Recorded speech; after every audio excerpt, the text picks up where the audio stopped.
to really identify the adverse events if there is any related to medical devices. So therefore, the clinicians do play a critical role in reporting adverse events related to medical devices, and their perspectives on this process are therefore very valuable. We need to definitely consider them. Next, please. Now, the clinician's concern actually should start before he actually advises a medical device or implants a medical device. Because, like any drug, a medical device is not without risks. So, risk is always there with the medical device, and truly speaking, throughout the world and also in India, the devices have been classified based on their risks, the risks associated with their use. And in India, we have classified them as A, B, C, and D with increasing risk. That is, D is most risky, and maximum amount of risk is available with D, and then is C, and then is B, and then A. So in India, we call it moderate to high risk is the class C, and the high risk is class D. All the implantable devices, they are actually class D. So whether the clinicians also know this classification, risk-based classification of the devices, it is important for the clinicians to be aware of this risk-based classification, and accordingly, before advising or before deciding use of a of a medical device, the clinician must do like when he is prescribing a drug. Similarly, here also the clinician must do a risk benefit analysis in a given patient situation, and then when he is convinced the risks are benefits are actually outweighing the existing risk, then only he is justified in using that medical device. But having said that, it also remains the fact that after you have implanted the device or you have asked your patient to use the device, there is always a need for continuous monitoring, because that it is not just the potential of the medical device to cause some adverse experience in the patient, or rather safety concerns of the medical device, but also any medical device which otherwise fails to produce the desired effect or desired benefit, that should also be considered as an adverse experience on the part of the patient. That means the purpose for which I am using the device, if the device fails to achieve that purpose, that is also a safety concern, because the primary disease for which we are using the device, that remains untreated or unattended, so that the patient is suffering for that matter. So thereby that also makes risk, okay, adds up to the risk. While the clinician is deciding use of a particular device in a given patient, the clinician must also consider the upfront risk or potential for causing harm, okay, of the particular medical device. Vis-a-vis, he also has to consider the possibility of lack of efficacy or lack of benefit, and for that the clinician should remain ever vigilant and to identify at the earliest if there is any actual harm or potential harm, if there is any, and then identify that harm. And then of course the first duty would be to provide the necessary treatment for that harm, and of course side by side the clinician is also supposed to report it. Unfortunately, in India, most of our clinicians, almost all clinicians, there is very few who otherwise know about this reporting system. So there is a huge need for making our clinicians aware about the need for reporting and what is the mechanism of reporting. I think we have to go a long way in order to achieve, in order to make most of our clinicians to know about the fact that there is a reporting system in the country. So this is a challenge. But then, so far as the clinician is concerned, as I have said about the appreciation of the potential risk, he has to also consider, to start with, if you think in your screen on the left hand side top, the medical alternatives he has to consider, or similar other device which might have a relatively lesser risk, he has to consider. But when he has no other option, then he is using a particular medical device. But then he has to also consider about risk management and to have in place a risk management strategy, and for that he needs to be ever vigilant to identify any kind of problem that may crop up. Clinical benefit is also to be considered during that risk benefit analysis. Performance of a particular device and the safety claims of the company that is marketing that device, okay, the manufacturer, that has to be uh, properly gone through by the clinician, and whatever guidelines is provided by the manufacturer, that is to be properly adhered to in order to avoid kind of problems. The clinical outcome parameters are to be understood in reference to the benefits of the particular device, and accordingly the clinician should be ready to assess whether the desired clinical outcome is achieved. If not, in that case, what could be the reason and the root cause analysis, etc. So that is also to be done by the clinician. Acceptance criteria, the clinician must know all these are otherwise actually written in the manufacturer's document. Okay, the clinician needs to go through that thoroughly and accordingly conduct their behavior so far as handling the medical device is concerned. The clinician should also maintain a data collection system at his clinic so that he gains sufficient experience for a given device, its performance or suboptimal performance, what it is, and accordingly he can also gain sufficient knowledge which will help him to minimize the risk to his future patients. The clinical evaluation strategy, the clinician should be very clear about. Next slide, please. So we all know for a clinician, nothing is more important than patient safety. Clinicians' inherent commitment to patient safety, we all are aware of that. And every clinician is worried about this issue of patient safety. So we know that the old adage, do no harm. Uh, so every clinician tries to go by that.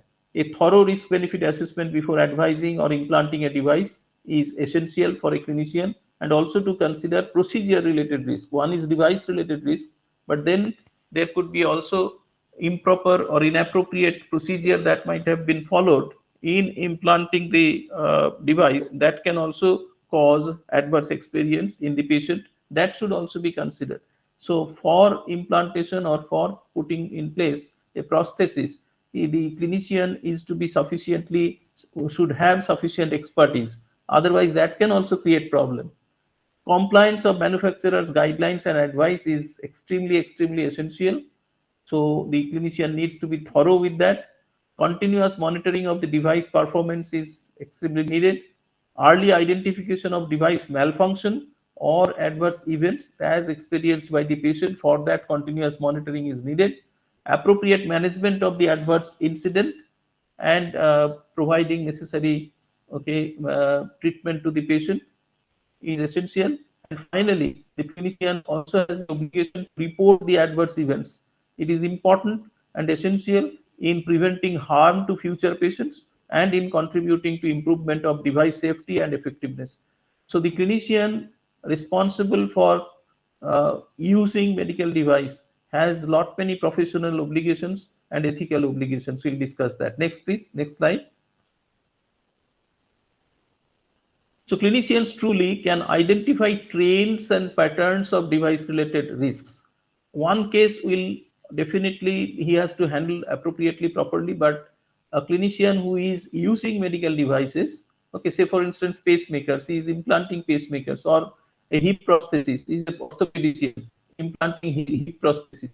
So he can make a log of all patients in whom he is implanting hip prosthesis and trying to look at what is the performance of the particular device, and so that he can identify the trends of its device related risk or patterns of the device related risk. That is a collated information from a orthopedician who is engaged in these kind of surgeries. So you can get good database from them so that the trends and patterns of the risk can be appreciated. Because the clinicians have access to wide range of patient cases, and they have the first hand experience in using devices in different clinical settings, so that make them, okay, they provide them the opportunity to identify the trends and patterns, and these are very invaluable to the manufacturers. Patterns and trends related to device malfunctions or anomalies, they could actually indicate the different systemic issues also with the particular device or manufacturers, and such inputs or such feedback can help the manufacturer to redefine the design and improve the next version, iterate it further, and the next version could be more acceptable for the patient and would be more safe. Reporting of adverse events lead to identification of potential safety concerns. It enables the regulatory authorities and the manufacturing industry to take appropriate action early enough. But this network should function properly, okay, efficiently. Can I have the next slide? Next slide, please. So let us remind ourselves of the professional and ethical responsibilities of adverse event reporting. Reporting the device associated adverse event aligns with the clinician's professional and ethical responsibilities. Clinicians, as they are committed to providing the best possible care to their patients, and this includes identifying and addressing device related issues. So by reporting the adverse events, the clinician actually fulfill their ethical obligations to protect patient welfare and contribute to the collective knowledge base. Prompt and quality reporting of device related adverse events helps to maintain transparency and accountability within the healthcare system and the medical device industry, and thereby it contributes to the overall improvement of healthcare delivery. So it is so very important that the clinicians, they are made aware of their professional ethical responsibility. It is not enough to implant a device and then forget about it. So add or manage it if there is an issue, and then not doing anything more than that. But it is imperative that they should also taken into this wider responsibility of sharing the adverse event report, with the appropriate platform in the country, that is medical device safety reporting system in the country, and thereby that will help in for the manufacturer on one hand to take further action, or or any kind of design issues, and the regulator also can take appropriate regulatory action. Next, please. Next slide, please. Now, without such feedback, truly speaking, neither the manufacturer nor the regulator, they can update and they can upgrade the device to make it more patient friendly, and to make it more safe for the patients. Now, collaboration with manufacturers is also very, very important here. So uh, the clinicians who are using devices, who are handling devices, they need to keep a very close collaboration with the concerned manufacturers, because device failures or malfunctions that may go unnoticed during the pre-market testing, because in the pre-market testing only a few patients might be exposed, okay, and then it is quite possible when huge number of patients are now using the medical device, the possibility of unmasking of the device failure or the malfunctions will be very high, and it is only it is only from the feedback from the concerned clinician that the manufacturers can know about, okay, what is going wrong with the particular device, and accordingly can take necessary steps to correct that. So we need a vigilant clinician who will constantly monitor the patient, and also will be reporting the serious adverse event or adverse event related to the device promptly. Reporting adverse events will also contribute to the iterative design process, leading to safer and more effective devices. So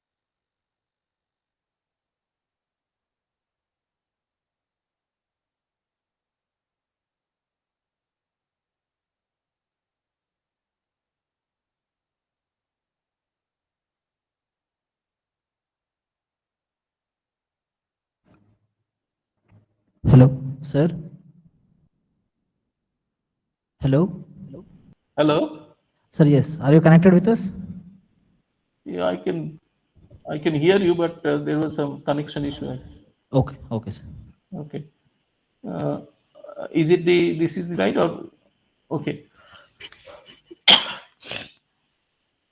Now, collaboration with manufacturer is important, as I was mentioning that reporting adverse events will contribute to the iterative design process that leads to safer and more effective devices and provide valuable insights to the real world performance of medical devices and help identify the design or manufacturing flaws that could impact outcomes.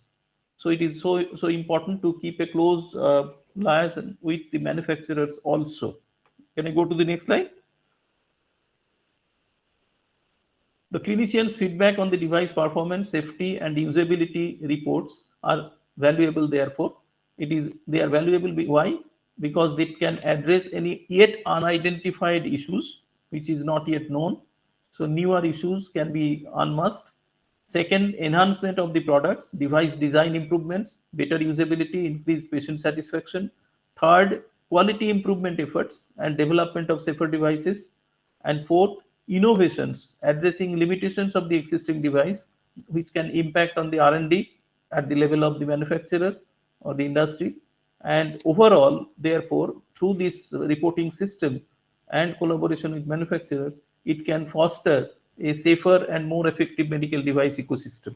Next, please.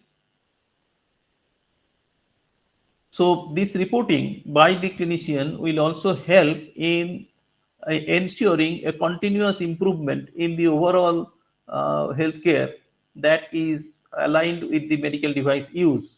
So improvement not only in the in the design of the device, but also overall delivery, care delivery in reference to utilization of medical devices.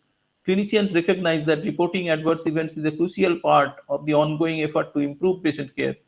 By reporting the incidents, clinicians contribute to the post-market surveillance process, which is also a regulatory requirement that facilitates the identification of safety issues, risk mitigation strategies, developing the further risk mitigation strategies, and improvements in device performance. The feedback loop would support iterative improvements in devices, enhancing their safety and efficacy over time. Next, please. We are discussing about the research. This also could be a focus for research in a given report. If there is a malfunction or a design related issue that has been identified and that is recognized by the concerned manufacturer or the industry, then what step is taken? So one can also try to follow that.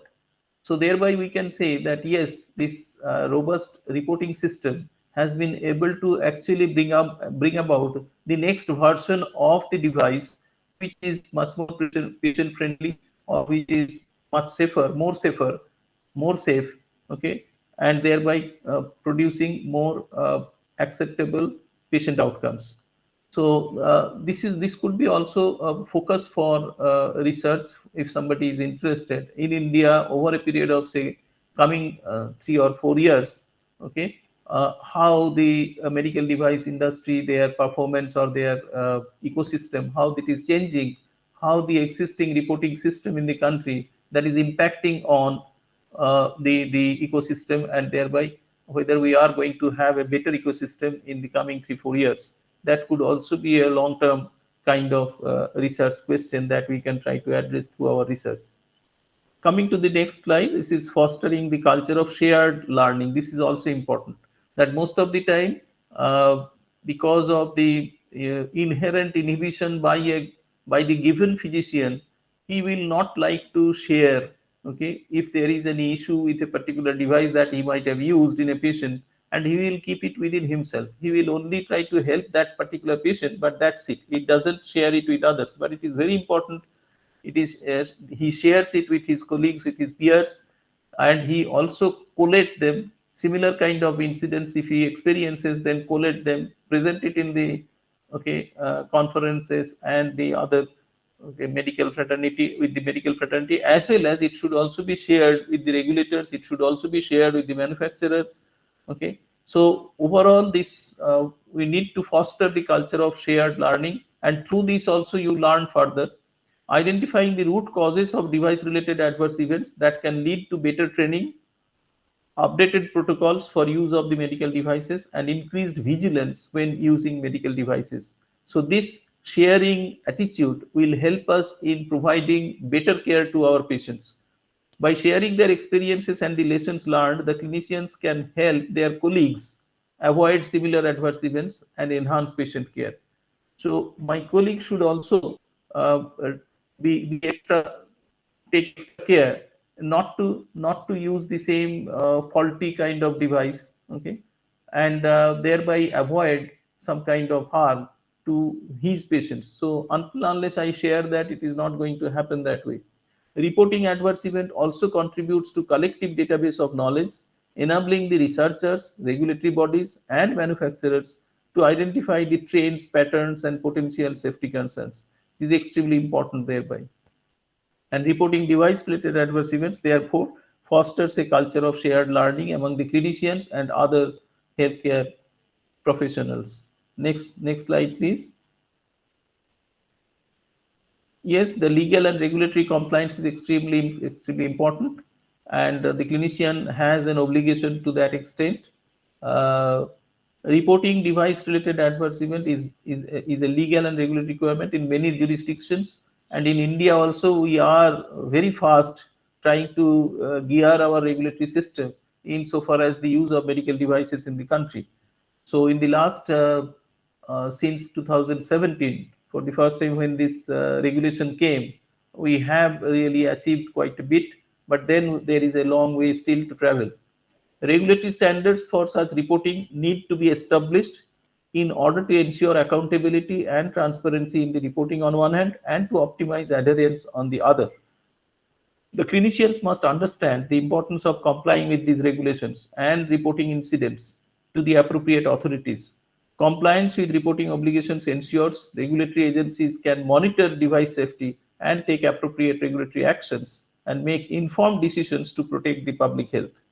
So it is extremely important that clinicians go one step further and join hands with the regulator in making the device ecosystem better in the country. Next, please.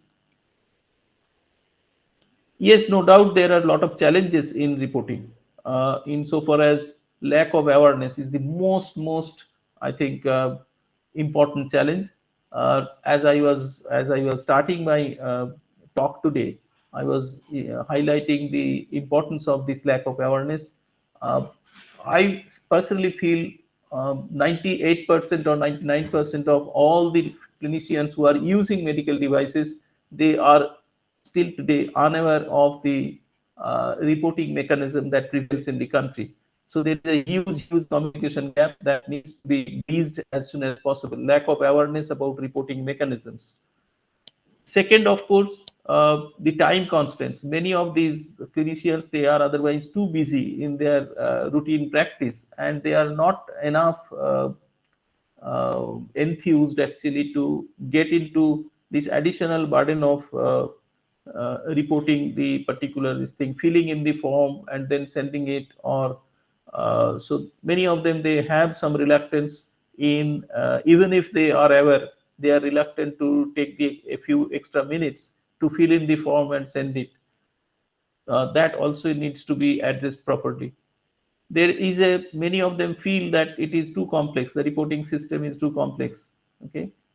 So keeping that in mind, we should also try to see how we can simplify it, or how we can make it the apparent or perceived burden of reporting, how much we can offload that from the shoulder of the clinician, and how we can actually assist the clinician, maybe in an initial kind of simpler form, and then once we know that yes, something has happened there, then a detailed form can be, which one is prevailing now, that can be filled in by some other assisting people rather than the primary clinician. So if we totally depend on the primary clinician to fill in a 3 or 4 page form, so that may be again some kind of disincentive, or some kind of, they may consider, most of our clinicians might consider this as a burden, and they might not be very much enthused to get into this, lay their hands here. Fourth is, of course, there is a inherent fear of liability, that they may feel that if there is anything wrong that has happened, or my patient has actually suffered, and then if I share that with others, so I may be held liable for that. And some people may also anticipate some kind of legal hassle that they want to avoid, so thereby they might not be interested in sharing this knowledge. But we need to win their confidence that you are like in our system also we have already said, but that uh, message should go that you need to worry about that. There is no issue that you would be held liable or held responsible for this. So this is another hurdle, I must say, that may uh, rather discourage the clinicians, busy clinician, to start reporting. And finally, there is concerns about the perceived impact on reputation, okay, or relationships with the device manufacturer. So on both way, reputation among the medical fraternity or the patient community, and on the other hand, that when you are reporting, somebody may feel that my manufacturer with whom we have a very good rapport, that may be disturbed if I report this particular event that has happened with a particular device of this manufacturer. My relationship with the manufacturer will be otherwise worsened. So that is also another consideration because of which some of the clinicians might retreat. Okay. Next, please. So far as the time and administration, view adverse event reporting as an additional administrative burden, particularly when reporting mechanisms are perceived as cumbersome, time-consuming, etc. We need to streamline the reporting process and provide user-friendly platform that can help alleviate this concern. This has been discussed time and again. So how and to what extent we can actually provide kind of support staff in different hospitals who will be taking this burden of filling in the form, and then taking the clinician into confidence, get it signed by the clinician, and then submit it Time like and that. administrative burden. Yeah, time and administrative. Next, please. Next slide. So far as the fear of litigation, yes, some clinicians are hesitant to report because of the concerns of potential legal hassles. Many reporting systems prioritize confidentiality. I think in our system also we have confidentiality established, and the reporting is generally protected under the legal provisions to encourage open reporting without fear of retribution. So that, of course, we have taken care of, but unfortunately, this message has not gone to the clinicians up till date to that extent, to the desired extent. Next, please.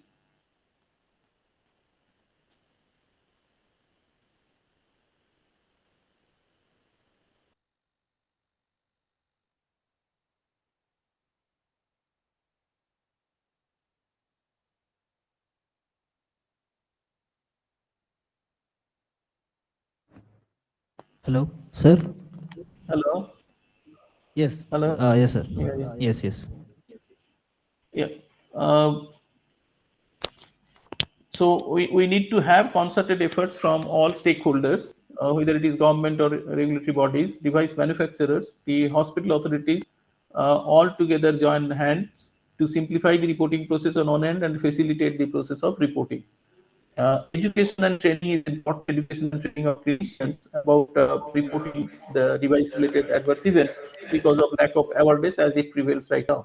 And we all should try to create a conducive culture that encourages and supports clinicians in reporting the adverse events. Next, please. I think that is the last slide. No, this is the last slide, I think.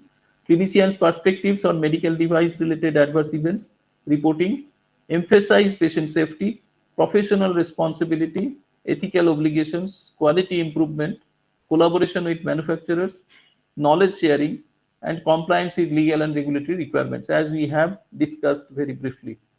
Their active participation, clinicians' active participation in reporting adverse events is very crucial for improving the overall safety and effectiveness of medical devices, and thereby ultimately enhancing patient care. So thank you. We have quite sufficient time left to engage into discussion. Thank you very much.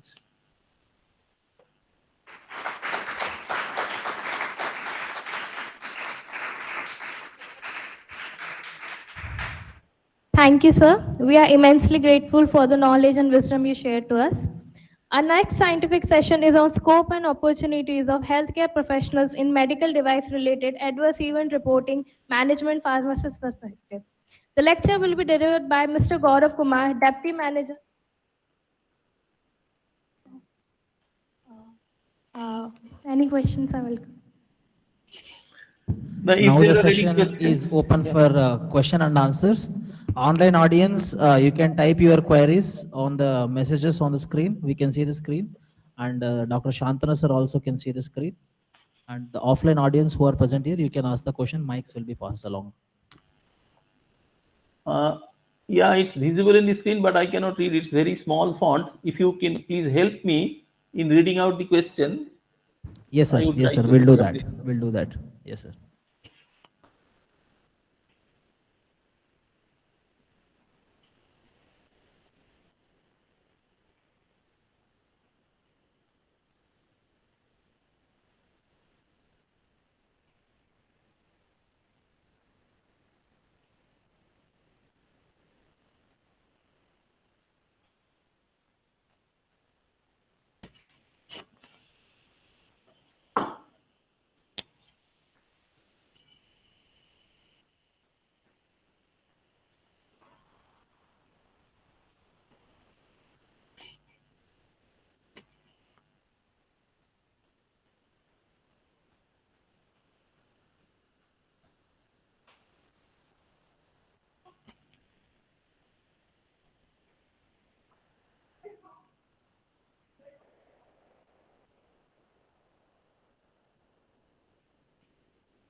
Any question? Any questions from the audience?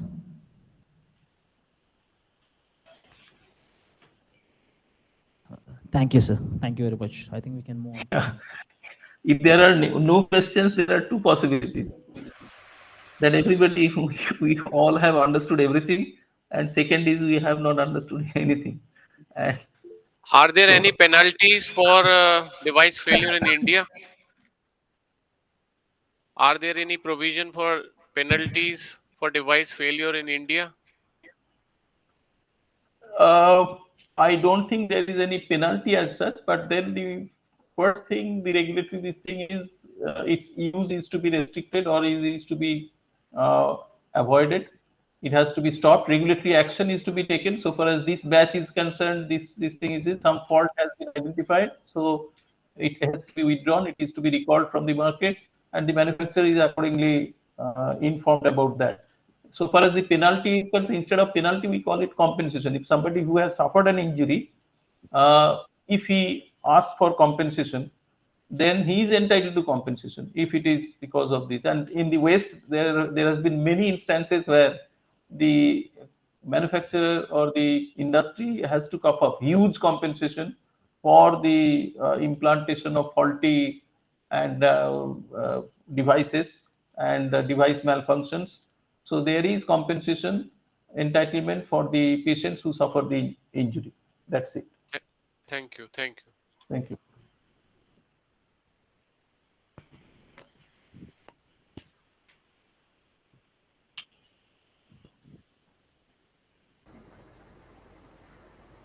Yes, I would like to know one thing, that why all devices are not regulated by Medical Device Rule 2017 and only some devices are included in this.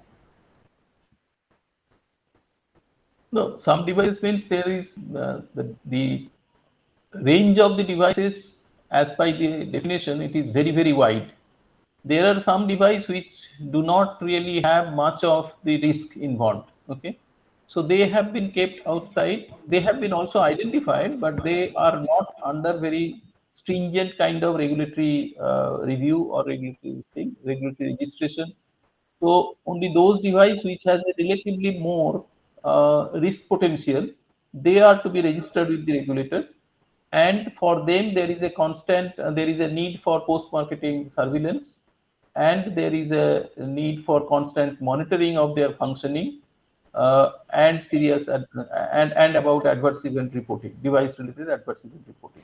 No, for And like in the example, case of drug, here also, the once you suspect the problem could be related to the device, that's enough. You need not have to establish that. Okay, yeah, suspected yeah, because event. like the ultrasound machine was under the regulation came just 2 years back, and it is being used for so long. Like MRI machine is not there, although it can create a havoc. So it means like many machines which are being used, medical devices are there which are not being in the regulated list of the items. And if all the medical devices which can cause in one go can come under the regulation, this medical device rule 2017. No, no, no, no. Even the devices that you are talking of, the equipments, medical equipments like MRI machine, ultrasound, etc. Yeah, There yeah. is also a minimum quality requirement that has to also satisfy these minimum standards for quality requirement. That is done. It's not that nobody is actually overseeing that. So until unless you achieve that quality, you are not actually allowed to come get it into the market. But then once these are a kind of equipments you are talking of. Yes, Yeah, a these are wrong regulated by the faulty central fault- agencies. Are faulty these? equipment can definitely cause patient safety concerns.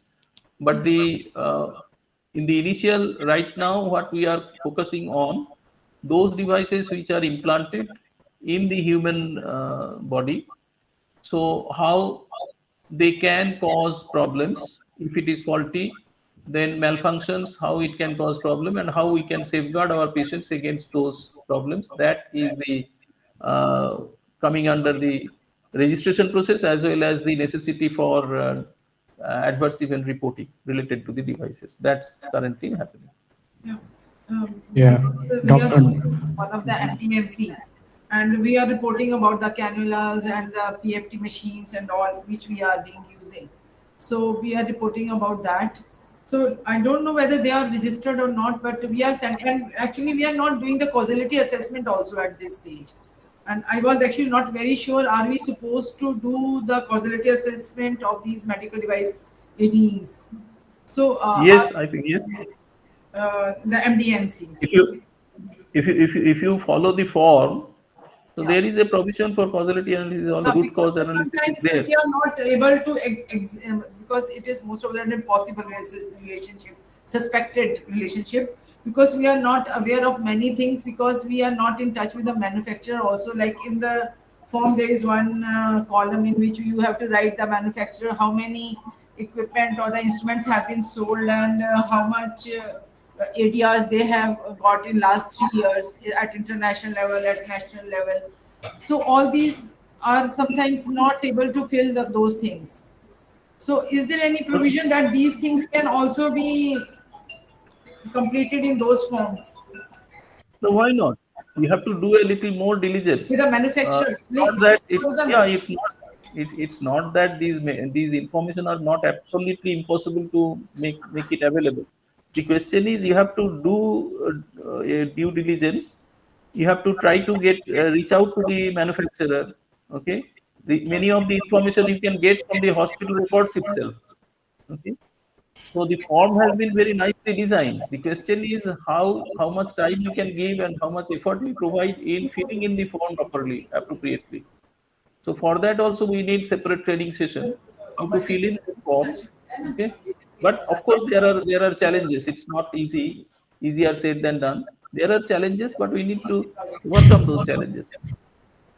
Yeah, Dr. Shantanu, I am Asim Saw, Deputy Tech Controller. I want to Yes, sir. clarify that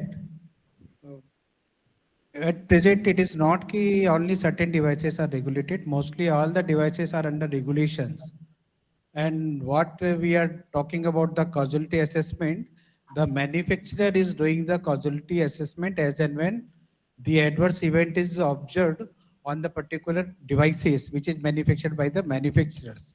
And as a requirement, as a regulatory requirement, all the report and the assessment, it is not key the material vigilance program that will come to the regulators, but the manufacturer proactively they are intimating to the regulator that these are the complaints they have received, they have uh, causality assessment they have carried out, and based on that causality assessment, what the corrective action they have taken, they are also intimating to the authority, and this all the casualty assessment and closing report of the complaint that are being reviewed by the authority, and if it is found satisfactory, then we are considering that okay, that causality assessment what they have done and what the action they have taken, it is completed, and if further that regulatory intervention is required by way of the change in the composition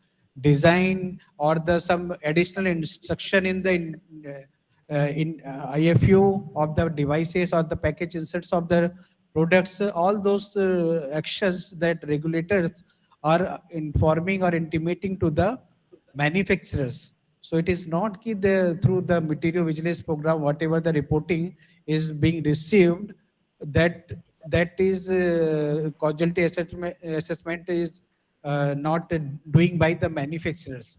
Each and every that complaint, they are maintaining their data as per their vigilance reporting that system is established in their premises.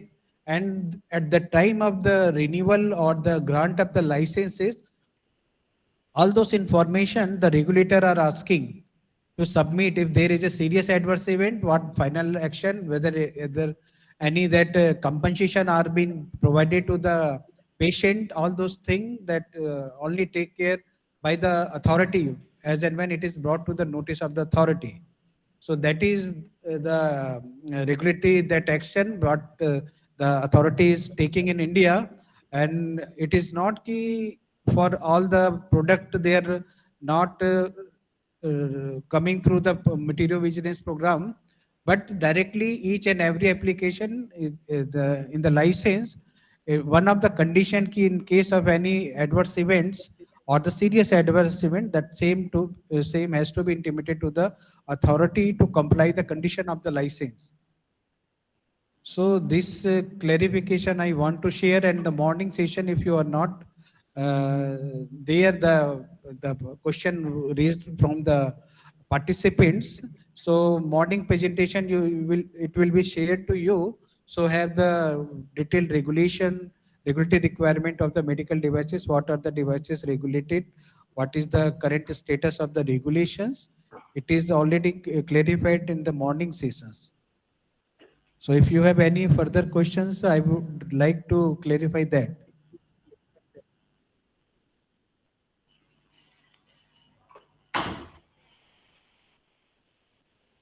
Yeah, I hope, particularly in reference to the clinician's perspective, if there are any questions or comments, we can take that now. From the perspective of the clinician who is supposed to report or who is supposed to closely monitor the functioning of the device, performance of the device. Sir, we have a question from in-call messages. It's from Mr. Raj Pamar. Sir, which material is the best suitable for medical devices right now, which is available in the market? I couldn't get you. Can you repeat, please? Which material is best suitable? Which material is best suitable for medical devices right now available in the market? If I have got the question, which material is suitable for implantation, you mean? For Yes, sir. implantable device, what material Yes. is safe? That's what possibly you are meaning. Yes, sir. Yes, sir. Okay.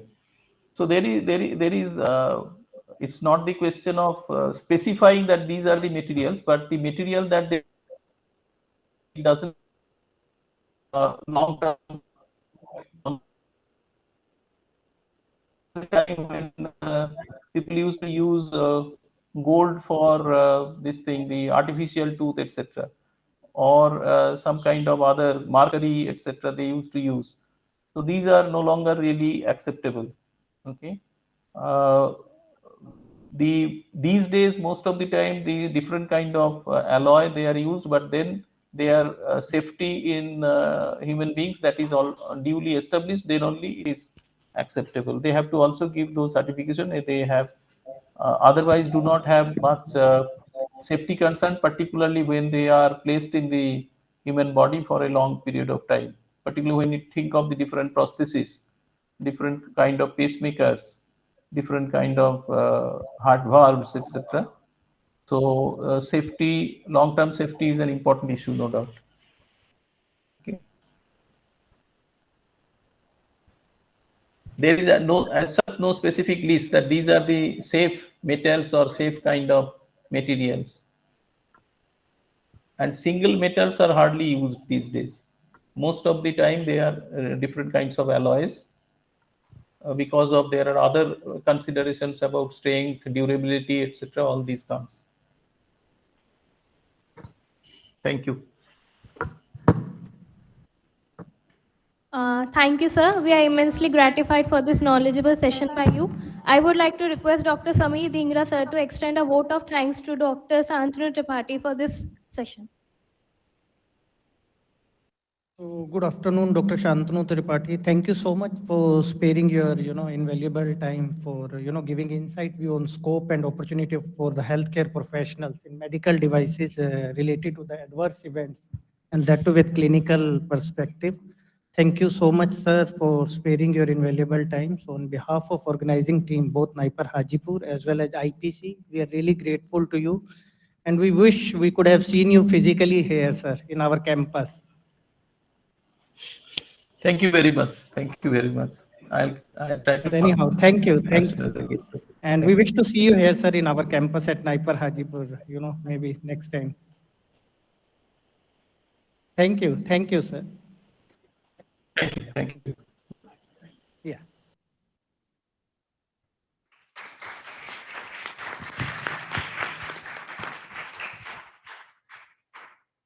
Thank you, sir. Our next session is on scope and opportunities of healthcare professionals in medical device related adverse event reporting, management, pharmacist perspective. The lecture will be delivered by Mr. Gaurav Kumar, Deputy Manager, Regulatory Affairs and Quality Assurance, Terumo India Private Limited, Haryana. Mr. Gaurav Kumar has received his post-graduation degree in pharmacy from Uttar Pradesh Technical University. He has 12 years of diverse experience in the medical device industry, having worked with reputed companies, and brings a unique perspective of global businesses and understanding of various cultures and people. Mr. Gaurav Kumar started his career with pharmaceutical company named Fresenius Kabi Formulation and Development Department. Later, he moved into medical device industry. He leads various regulatory compliances and quality assurance for the Indian businesses for cardiac, vascular, and hospital product segments. He is an ISO 13485 trained person, and additionally, he also got training of biocompatibility standards and requirements. With this brief introduction, I would like to welcome Mr. Gaurav Kumar on the stage for the session.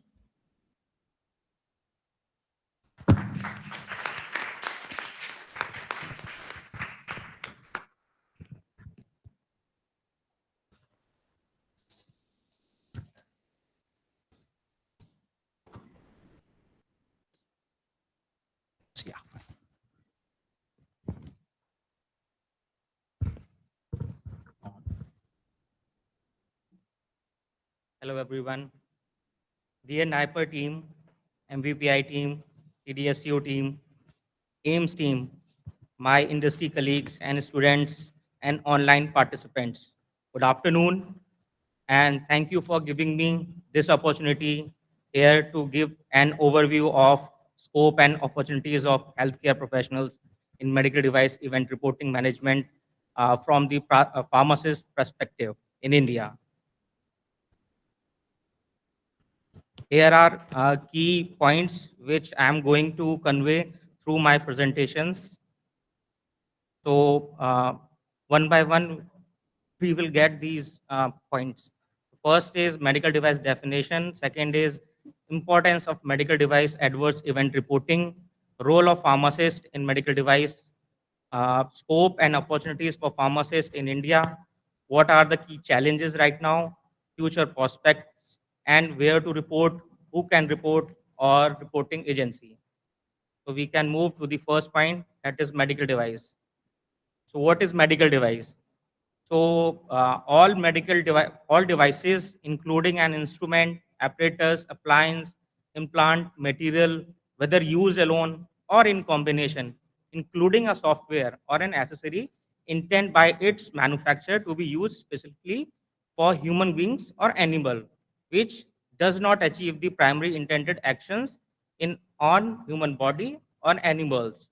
So, such means one or more specific purposes for the medical devices is diagnosis, prevention, monitoring, treatment of any diseases or disorder, diagnosis, monitoring, treatment, elevation, or any injury and disability, investigational, replacement, modification, support of the anatomy or of a physiological process, supporting or sustaining life, disinfection of medical device, and control of conceptions. So these are the medical device as per the uh, MDR 2017. So second point is, what is the importance of medical device adverse event reporting right now? So first of all, we should know about this medical device adverse event. So what is medical device adverse event? A medical device adverse event is defined as an unexpected event or inappropriate medical occurrence that occurs during or result from the patient use of medical device. So medical device adverse event are injuries or health problems that occurs when a medical device used is as intended. And why it is important, why medical device adverse event reporting is important. So by reporting of MDs helps us to improve the safety and medical devices, so that healthcare professionals, manufacturers, and importers are required to report these adverse events to the dedicated health authorities or departments. And how many types of adverse events we have right now? So first one is serious or non-serious. Second one is expected or anticipated. Third one is frequent or rare. So here are the examples of serious adverse events, like serious deterioration in health, deaths, fetal distress, death, congenital abnormality, or birth defects. Moving to the next, what is non-serious adverse event? So any medical device event that might not be immediately life-threatening or result in death or hospitalization comes under the non-serious adverse events. Next one is frequent adverse events. So any medical device event that is very common and may not have a severe impact on the patients comes under the frequent adverse event. Next one is rare. So any medical device event that is very unusual comes under the rare adverse event. Continue to the next, uh, to the importance of medical device event reporting. So why it is important? Impact on patient safety and regulatory compliances. So by doing this reporting, pharmacists can play a crucial role in ensuring patient safety and regulatory compliances. It is important to report them promptly and accurately to the appropriate regulatory authorities. Here are some key impacts of medical devices, adverse events reporting on patient and regulatory compliances. So by doing this, what we can achieve? First one is early detection of safety issues. So if we submit these adverse event promptly, so that allows us for early detection of safety issues associated with these medical devices. By reporting these, healthcare professionals or manufacturers can identify potential risks in advance or take appropriate actions to prevent harm to the patient. This early detections helps in mitigation risk and improving patient safety. Next one is regulatory oversight. So medical device event reporting is an essential component of regulatory oversights. Regulatory authority rely on these reports to monitor the safety and performance of the medical devices. The data collected from the reporting helps regulator assess the risk associated with the specific devices, like risk analysis. So they help us to take regulatory actions when necessary to the protect public health. Next one is to create the post-market surveillance.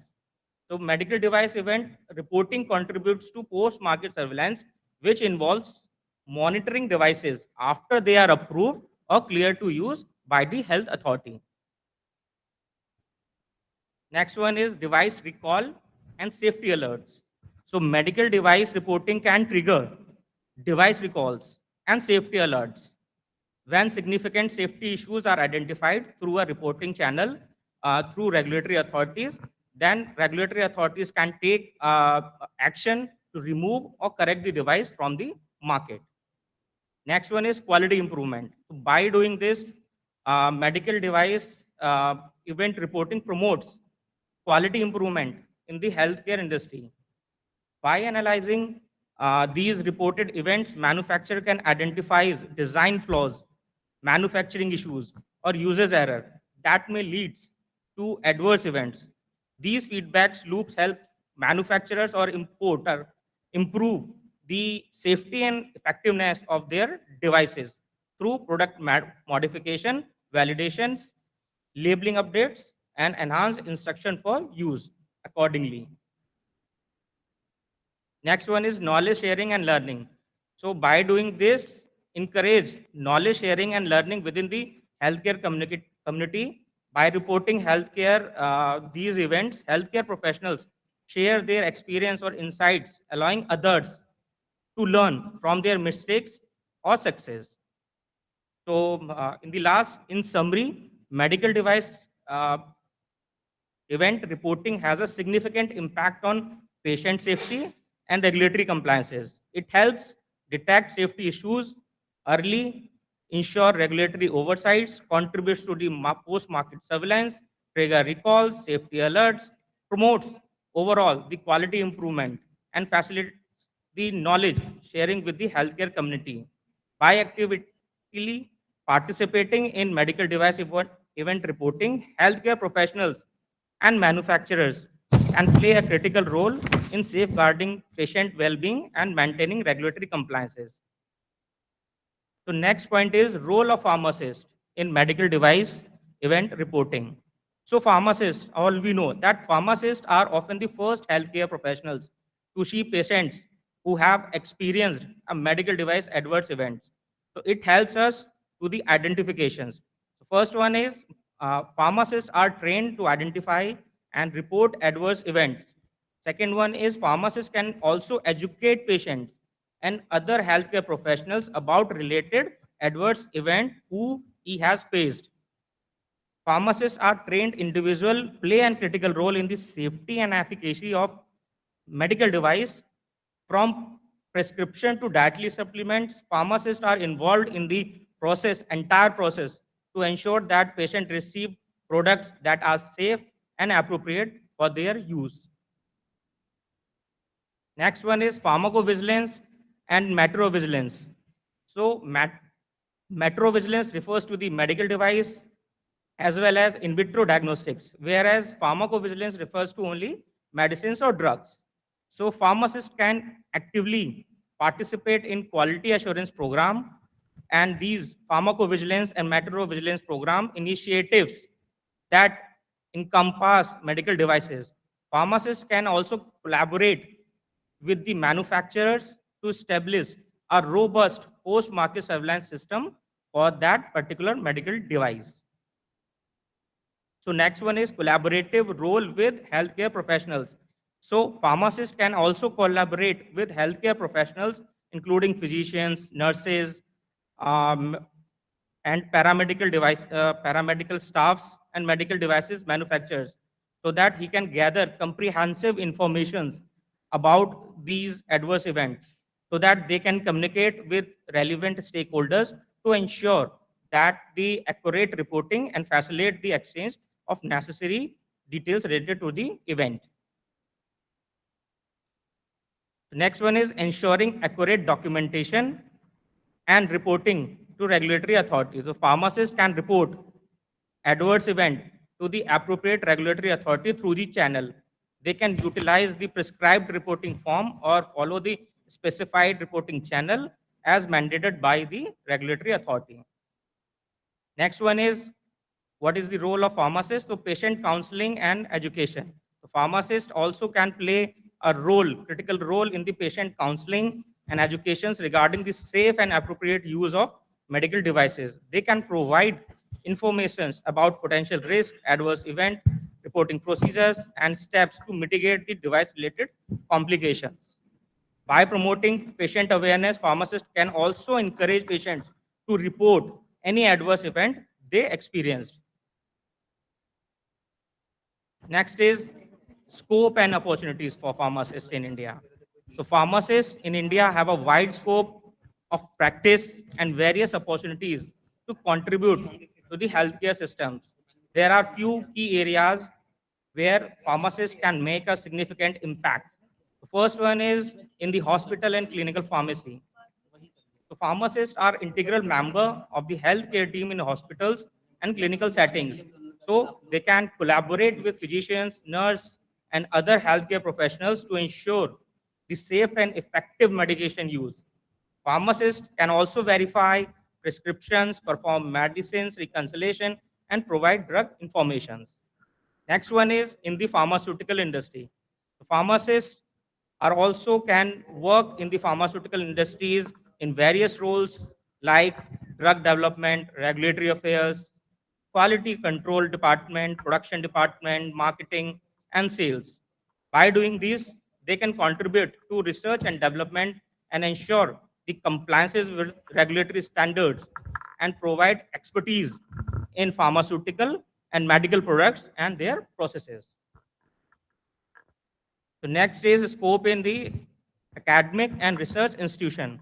So pharmacists can also pursue career in academic and research institutions. They can also work as a faculty member, researcher, and contribute to the development of pharmacy educations and research. Pharmacists in academia play a crucial role in training future pharmacists, conducting research studies, and advancing pharmaceutical and medical device knowledge. Government agencies and regulatory agencies. So pharmacists can also work with government health departments and regulatory authorities such like CDSCO, MBPI, state drug authorities. They can be involved in drug regulations, pharmacovigilance, Materiovigilance, drug inspection, and endorsement of pharmacy law and their regulations. Next one is clinical research and trials. So pharmacist can also engage himself in clinical research and trials. They can work as a clinical research associate, study coordinators, pharmacovigilance or meteorovigilance experts. Their expertise in medicines and drug safety enables them to ensure the compliances with research protocols, monitor adverse events, and contribute to the development of evidence-based research approach. Next one is health insurance and managed care. So pharmacists can also play a major role in health insurance and managed care organizations. They can contribute to medications, therapy management programs, formulary management, drug utilization review, and provide medication-related consultation to optimize patients' outcome and control healthcare costs. The last one is entrepreneurship and consulting. So pharmacists in India have opportunities for consulting and entrepreneurship. They can establish their own pharmacies and provide their solutions. and, and last, also, it is important to note that scope of pharmacy practices for pharmacists in India may vary depending on the state pharmacy council's regulations, educational qualifications, their additional certificates, trainings. By continuously expanding their knowledge, skills, and new roles, pharmacists in India can make a significant contribution to the patient care, safety, medication, research, and overall healthcare system improvement. Next one is what are the key challenges in medical devices right now? So first one is underreporting. So underreporting of adverse effects related to the medical devices is a significant challenge right now we are facing. So healthcare professionals, including pharmacists, may not always recognize or report adverse event due to lack of awareness, time constraint, or concern about liabilities. So patients themselves may not be aware of the need of reports events or may face barriers in assessing the reporting mechanism. Next one is limited or lack of awareness or trainings. So there is a need to improve awareness among healthcare professionals including pharmacists, about the importance of medical devices in event reporting. Many professionals may not be adequately trained on identifying or reporting adverse event associated with the medical devices. So enhanced education and training programs can help us to address this knowledge gap. Third one is limited resources and infrastructure. So healthcare facilities, especially in rural areas, may lack of these necessary resources and infrastructure to effectively report these medical device events in the system. Next one is data analysis and utilization. So proper analysis and utilization of these reported are crucial for effective medical device event reporting. However, there may be a challenge in collecting, analyzing, and utilizing the data due to of limited resources, technical expertise, and coordination among stakeholders. So by enhancing data management system and promoting data sharing can improve the use of reported data for regulatory decisions making and patient safety improvements. Next one is adverse event reporting culture. So fostering a culture of reporting adverse event related to the medical devices is essential at this moment. So healthcare professionals, including pharmacists, patient needs to feel empowerment and encouraged to report these kind of events without fear of repercussions. Creating a culture that values and supports reporting can help overcome barriers to reporting and improve the overall system of reporting rates. Next one is data privacy and confidentiality. So like patient information, event information, and personal information. This is also a key challenge right now we are facing in the medical device event reporting system. So if we address these challenges, so we require collaborative efforts among all healthcare professionals, regulatory authorities, manufacturers, importers, and other stakeholders. It involves enhancing awareness, providing training, streamlining regulations, improving reporting infrastructure, and promoting a culture of reporting to ensure effective medical device event reporting in India. Next one is future prospects. So the future prospects of medical device reporting from a pharmacist perspective are promising. As a healthcare landscape continue to evolve, there are several potential development and opportunities that can enhance the pharmacist role in the medical device event reporting. The first one is increased awareness or training. So there is a growing recognition of the importance of the adverse medical device reporting, including medical device events in patient safety. As this awareness expands, there will likely be increased emphasis on training pharmacists on identifying, documentation, and reporting adverse events related to the medical devices. Next one is integration of pharmacists in patient care. So pharmacists are increasingly being integrated into patient care teams, working alongside physicians, nurses, and other healthcare professionals. This integration provides pharmacists with more opportunity to identify and report medical device adverse event reporting system. Next one is technological advancement in reporting systems. So advancements in technology are transforming healthcare, including medical device reporting systems. So pharmacists can leverage and use these technology tools such as electronic healthcare records and softwares to streamline reporting processes and improve data collection and analysis. Integration of reporting systems with these electronic health records can facilitate efficient reporting and enable pharmacists to capture the report adverse event seamlessly. Next one is collaborative partnership between healthcare professionals and regulatory authorities. So pharmacists can also play a collaborative with manufacturer, regulatory authorities, and healthcare institutions to enhance the medical device event reporting. Through partnerships and collaborations, he can provide valuable insights, contribute to the development of reporting systems, and participate in post-market surveillance programs. Collaborative efforts can lead to improved reporting infrastructure, standardized reporting practices, and better utilization of reported data for patient safety. Next one is patient empowerment and engagement.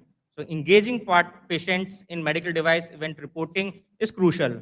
So pharmacists can educate patients on the importance of reporting adverse event related to the medical devices and empower them to participate in this process. So by fostering patients' engagement, pharmacists can increasingly increase reporting rates and capture valuable patient data on the device safety and performance.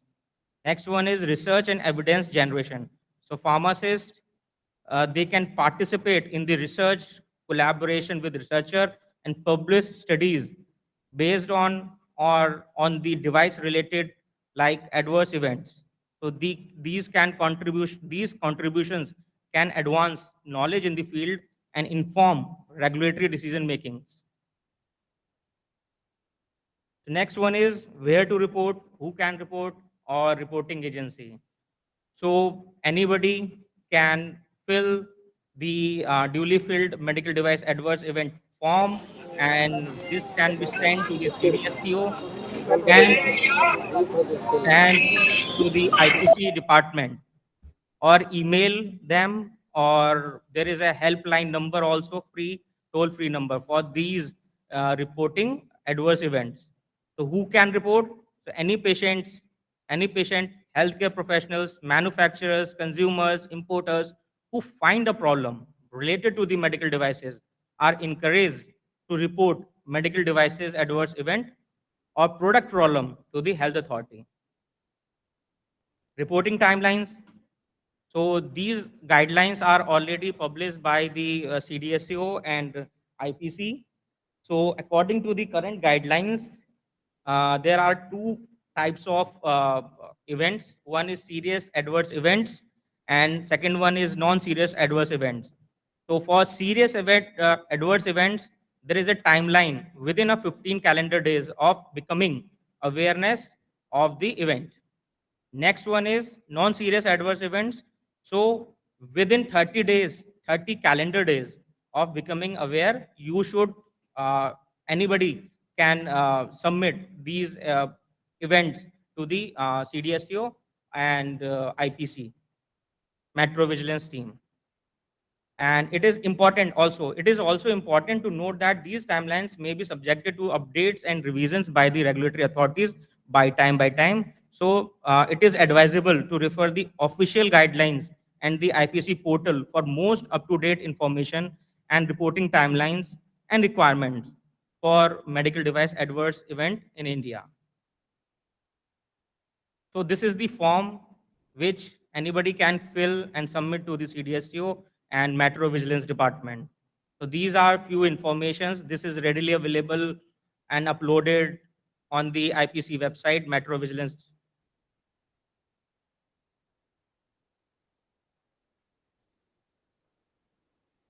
Thank you for your time and giving this opportunity.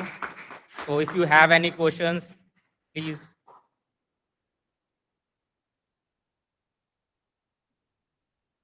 Thank you, sir, for this well-informed session. Now we are open to question and answer session. I invite participants to ask any question related to the session. I think the presentation is already self-explanatory by every point. So thank you. Thank you, everyone. I would like to call Dr. Mandal, sir, for the felicitation.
kind attention to all the attendees who are attending this particular session online.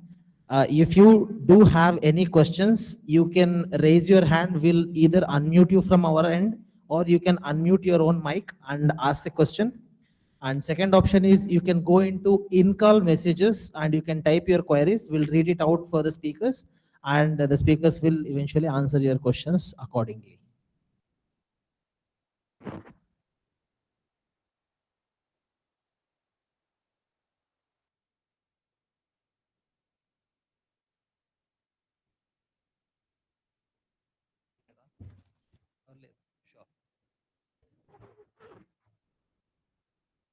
We are moving on to the next, we are moving on for tea break.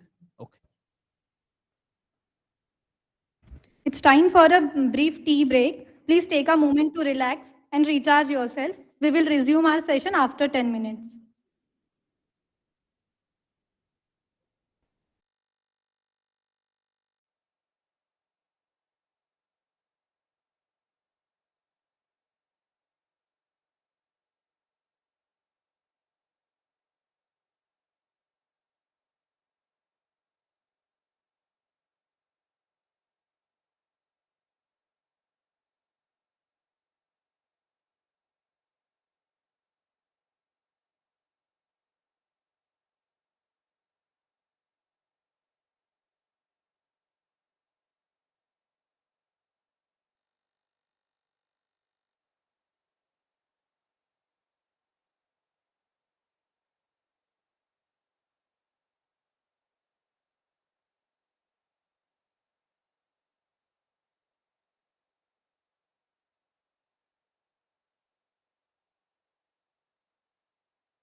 morning, no, that is a, like in a church, sermon is given.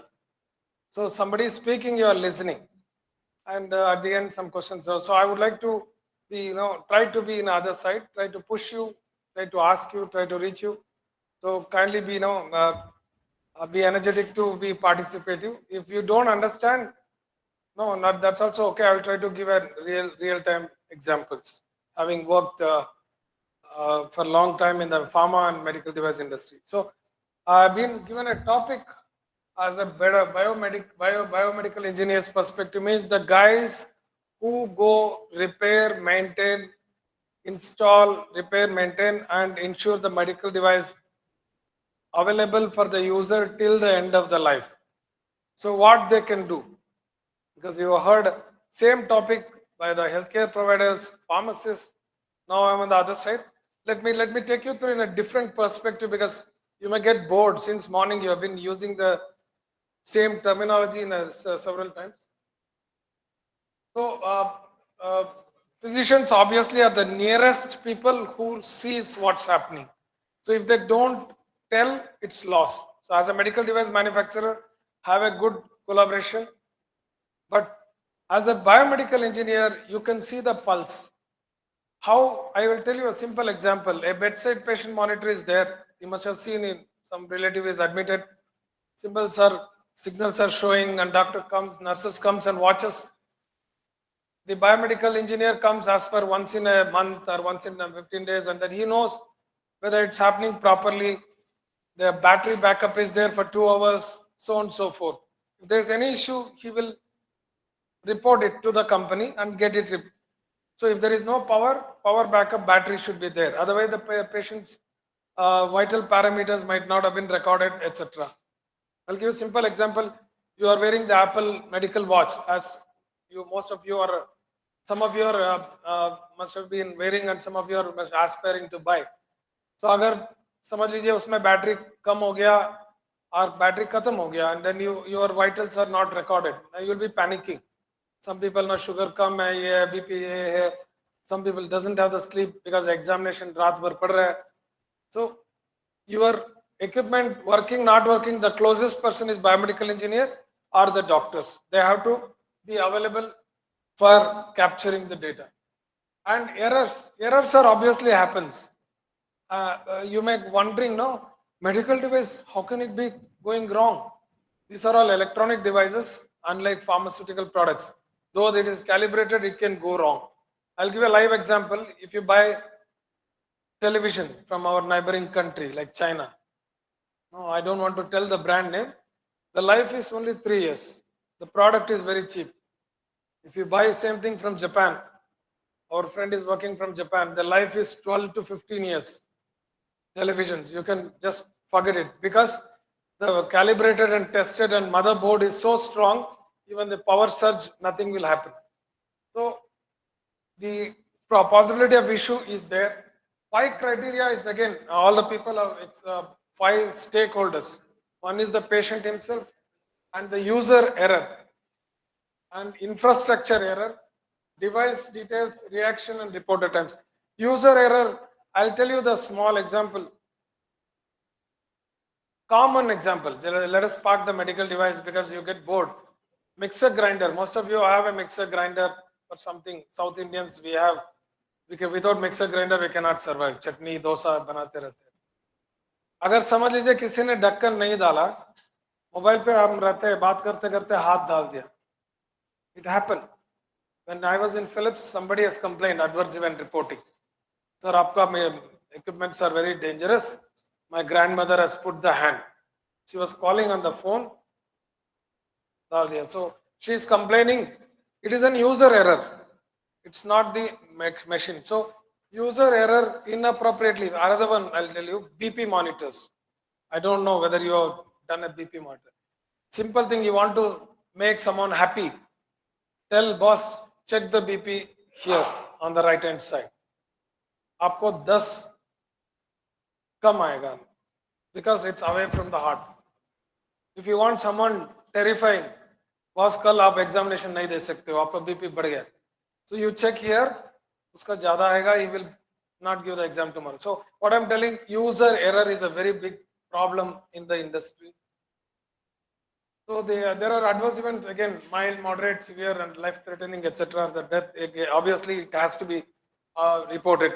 I'll tell you an example. We had a high-efficiency ultrasound machine for the women issue.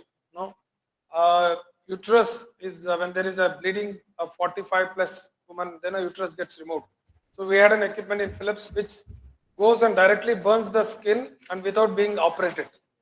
So we had a equipment called HIFU, high intensity ultrasound machine. This means the ultrasound rays goes and picks the cells and kills.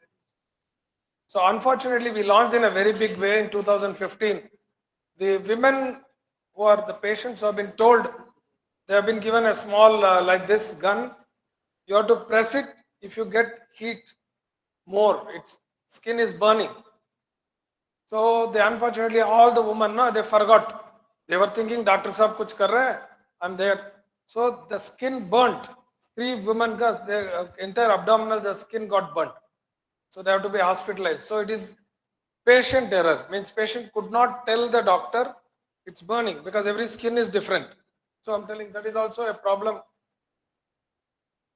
So the examples can be like fault breaks in a wheelchair. I was talking about in the tea time, the wheelchair. If there is no fault, wheelchair is a class A, low risk. कुछ problem ही नहीं sir, Chinese को भी ले लो, कुछ भी ले लो, break का problem हो गया तो god only knows. Fault here, thermometer, faulty year thermometer giving the low reading. अगर आप समझ लीजिए आपका brother or sister checking the thermometer, digital thermometer, which is giving wrong, but touch किया तो पता चल रहा है 104. So labeling wrong. See, labeling, I'll give you a very interesting phenomena. Most of you are a pharmacist, you must be knowing manufacturing date, expiry date. So every product has an expiry date. Lot of time what happens, the multinational products comes from some country, labeled at some other place, comes into India. Why labeled at some other place? It's already labeled as per the European Union, but India has got a CDSO requirement, legal metrology requirement. So label में गलत हो गया. Instead of expiry December 2023, it can be April 2023 or beyond. So there is a risk. People may be using beyond expiry, or people may be have to throw. Unsafe design, I'll tell you simple one. See, this is most dangerous. Whoever has constructed this step, very sharp. If somebody slips, it's gone. This place they should have non-slippery, they should have done. This is a design error. Same way in machine, very hard ends, or the user can get injured, or the patient can get injured. Like in a MRI, I do not know, MRI, God forbid you go to MRI treatment. MRI, there is a tunnel in this one. So when you go inside the tunnel, for 20 minutes, nishabd or lot of sound will be coming. So what we did in Philips, we now put a music system so that for 20 minutes you will be in somewhere. And the above the eyes, we have put a nice screens where the fishes and animals will be coming for the kids. For the elders, some pictures, scenery, etc. so that they forget what's happening by the time scanning ho gaya. So user, if the design is not appropriate, it can be a catastrophic. So the biomedical engineer cannot do, he can only report. आके बोल सकते हैं, sir, children, etc. Quality issues, of course, it can be a catastrophic. It is like someone was telling, sir, car तो भेज दिया, car भेजने के बाद 1 लाख discount भी दे दिया.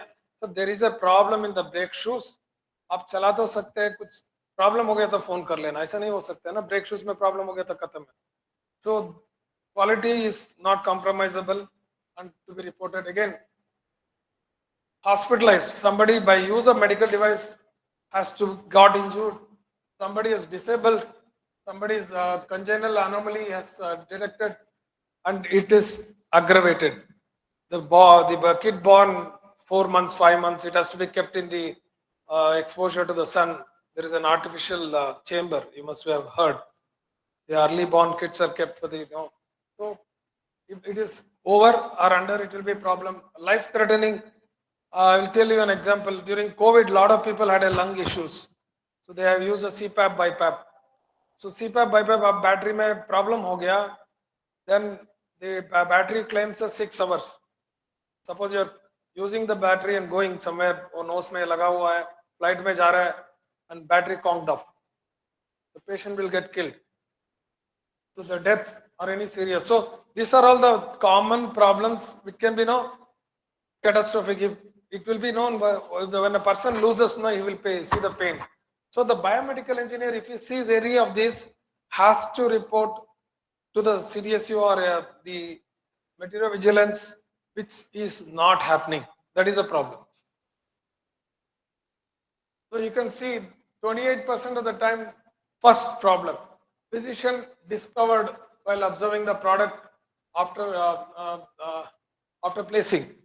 Then it is the problem is found second type, which is 35, and then third type is the problems is not because of the equipment. It is while using it, and problem is found to with others. I'll tell you. For example, somebody's stunt they have putting catheterization. Suddenly power switch off हो गया hospital में. Doctor will not come and tell. They shift it to the next lab where the power backup is there. But that is very vital. It is just 20 minutes. Either say push करते हैं, stunt will be put and it is seen and they leave. 1, 2, 3 stunts. So that is a vital time. If it is missed, then the patient will die. So it may not be because of the equipment. It may be not be because of the user error, because of the infrastructure error. So there is a flow chart again. It may not be readable. Simple common sense is anything happen as a pharmacist, as a doctor or anything, do not take a decision. Just report to your team. Because unless the data comes, you cannot pursue what's going to happen. Again, I will give another example. So X-ray, everybody goes through X-ray, heard of X-ray, कुछ ना किसी को accident हो गया, X-ray करा लो.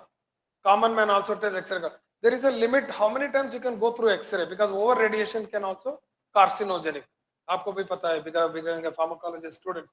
So you have to make an assessment, general assessment, but report everything. But normally what happens, biomedical engineer, they will see, for example, this is my X-ray, किसी ने death हो गया, while they were taking a scan, accident case है, death हो गया. Technically what adverse event है, death on the table. They will say, sir, हमारा equipment से कुछ नहीं हुआ, उसका तो accident हो गया था, bleed कर रहा था, so it is not reportable. But you have to report there are officers in CDSU or NIPER or somewhere who will investigate and say it is not due to this, it is a user error or situational error. So let us just, I have given us 6 cases just to make you comfortable. We'll read together and I want you to, like a judge, tell me where it stands. Like first one, infusion pump injection error. An analgesics mixture was said to be injected with 2 ml per hour speed. Patient was found in an unconscious state by the nurse after 13 hours. Nurse found the unconscious patient after 13 hours of injection. IV bag was empty, but the settings of the infusion pump were the same when it was started. The patient had a supportive medical care like fluid therapy and then recovered. Simple, hai? Kisi ko pump, it has got dried. It happens. You go to any hospital, suddenly you see it dry and you will run because it's your brother, sister, father, somebody, and they will say, "Haan, abhi ho gaya." They will put the second one. So in this case, should it be reported or not? Any second opinion? No problem. You can say yes, no, yes or no. See, you don't take a decision. Report it. It is ultimately the company and regulators who will decide. Isme kya hai? Is it a regular one, unnatural one? Because if you don't come out, then there is no use of having assessment. Second one, flowing foreign particles in IV fluid. The patient found flowing particles in the antibiotic mixed fluid. The pharmaceutical company collected the 3 particles from the reclaimed materials and analyzed their physical chemical characteristics. 2 originated from the medication ports rubber packing of IV fluid bag, and another one originated from the antibiotic vials rubber packing.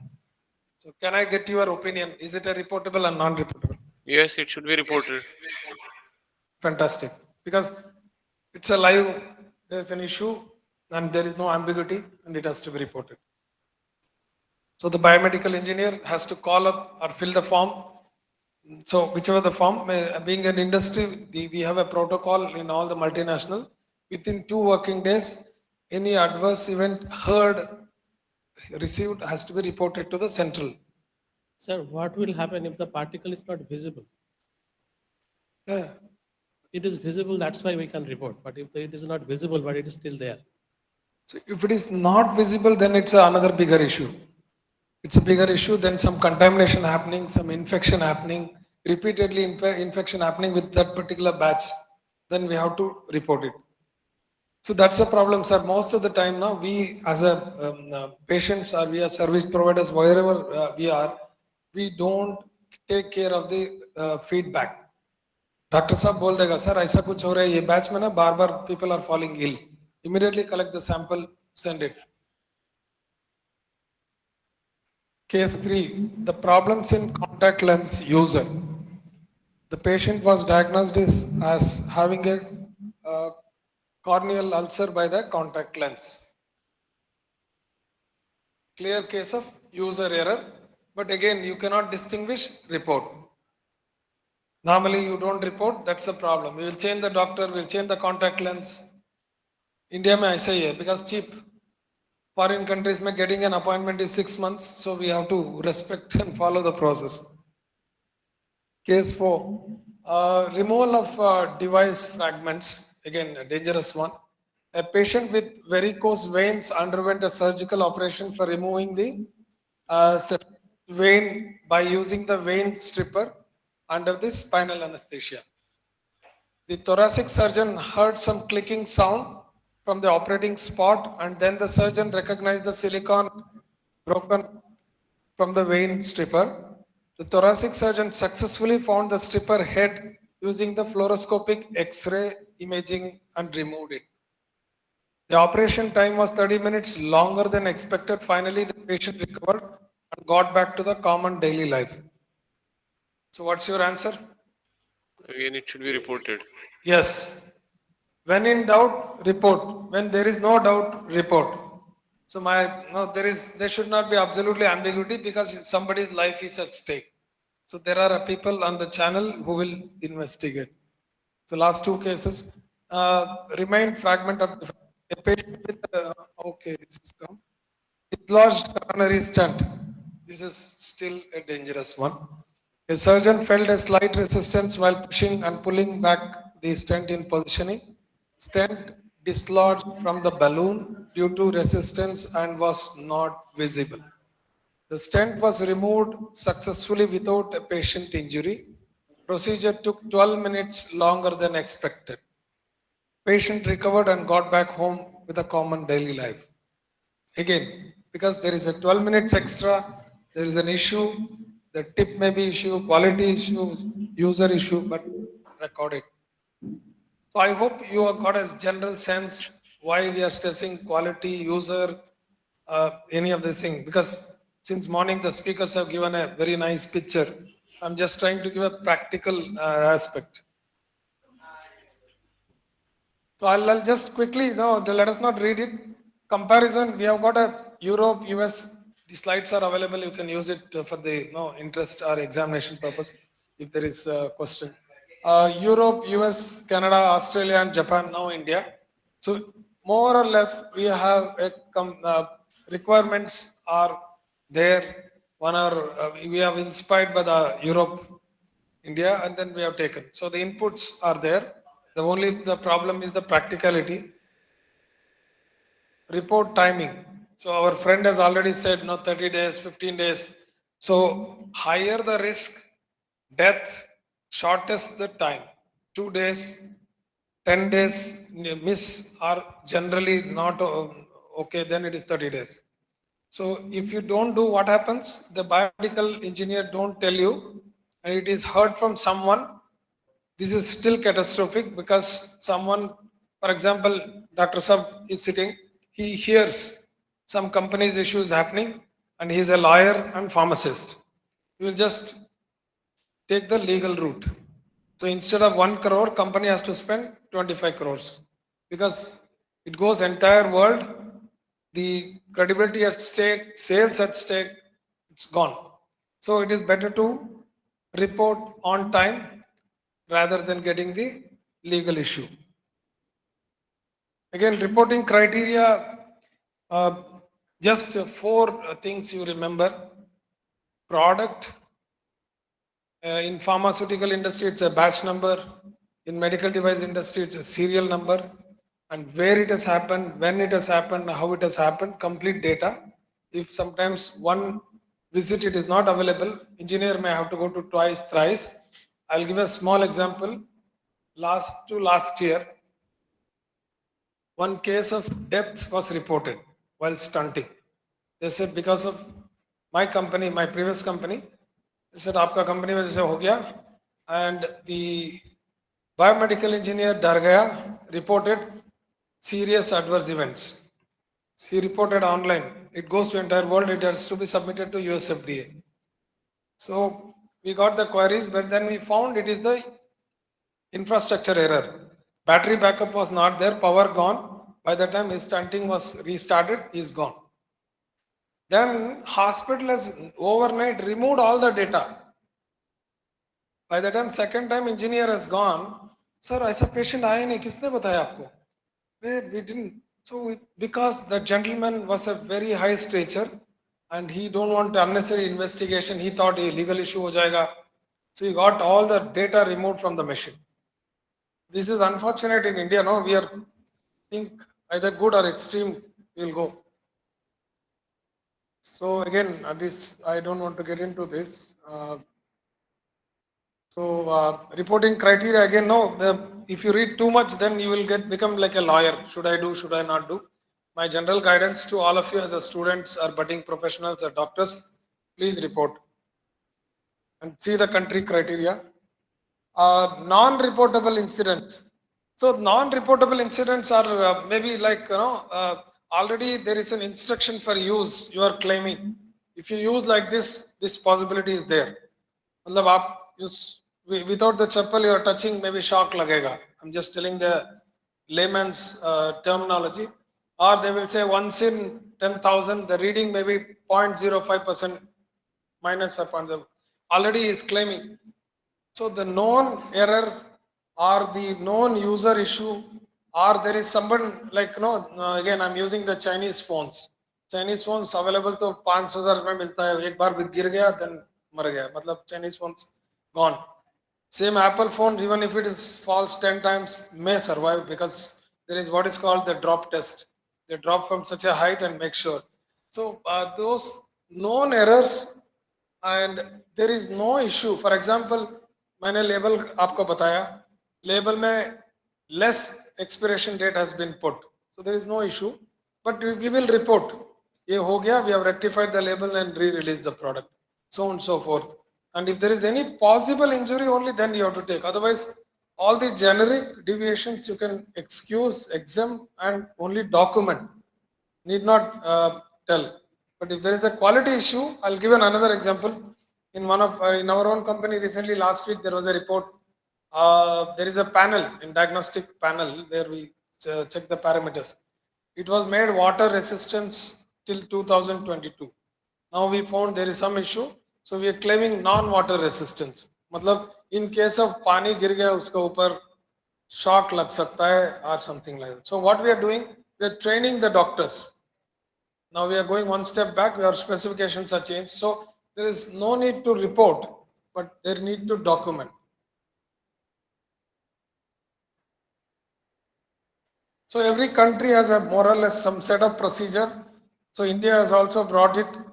My request to the regulators are not there. I would request them again, make it as simple as possible. So India, as I was telling in tea time, no, feedback is a most negative thing in India. We never give any feedback. We are afraid. For example, your own close friend, will be afraid to tell boss your English is horrible, your dress sense is horrible. We'll be thinking, अरे क्या सोचेगा मेरा अच्छा friend है. So we'll always keeping pali sugar coated.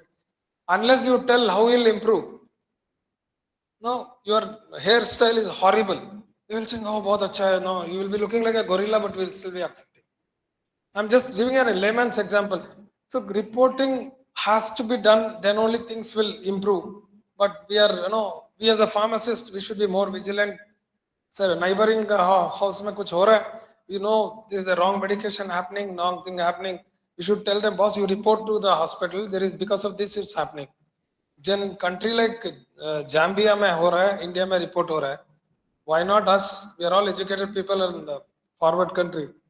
So there we need to adhere to the procedure, and applicable forms has to be filled. Again, I request the Ghaziabad team, CDSU team, come out with a simple one. Aajkal na police also, when you, just yesterday I was coming in the company car, he stopped the car and he says, "Aapka pollution control expire ho gaya, fine barao 20,000." I said, "How do you know?" So we know. So my driver confidently took this one and then he gave it to them. Sir, it's 2 months ho gaya, aapka expire ho gaya. So they have found out a software now. That software will tell, jo gaadi aa raha hai na, iska kya sthiti hai. So it will be telling. So police will know whom to catch. So applicable forms ke badle, they can make a simple DG yatra. There is a yatra when you are going to the airport. No, just put your boarding pass. You are through and through.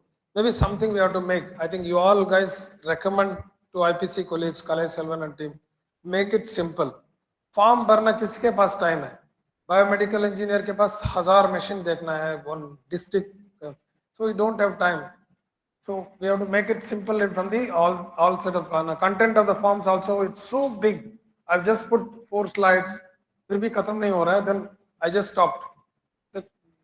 One form, one mistake. So I think we have recommended to them, use the input from other country, make it applicable to medical device separate, pharma separate. Otherwise, again, no use. Again, lastly, role of the authority is to motivate us, carrot and stick, push the biomedical engineer.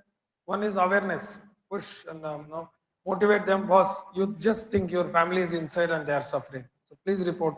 The role of the authority is to use their power to motivate and make sure all of us report, not only biomedical engineer.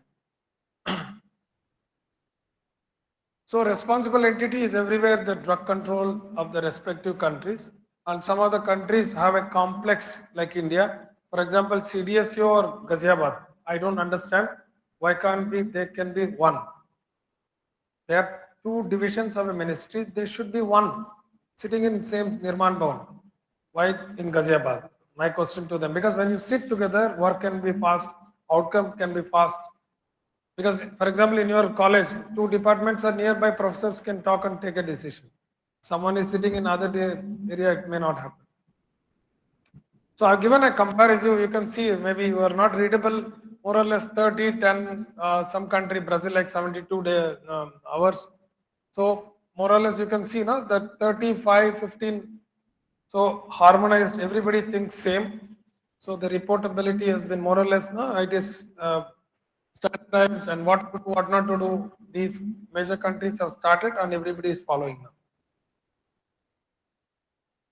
So challenges, even reporting challenges, regulatory compliance, either too complicated, either very simple. मतलब weightage ही नहीं है, follow up ही नहीं. India में ना, as I told you, helmet. Unless mandated, we may not wear it. So it should be mandated. Said if you don't report, we'll stop your imports.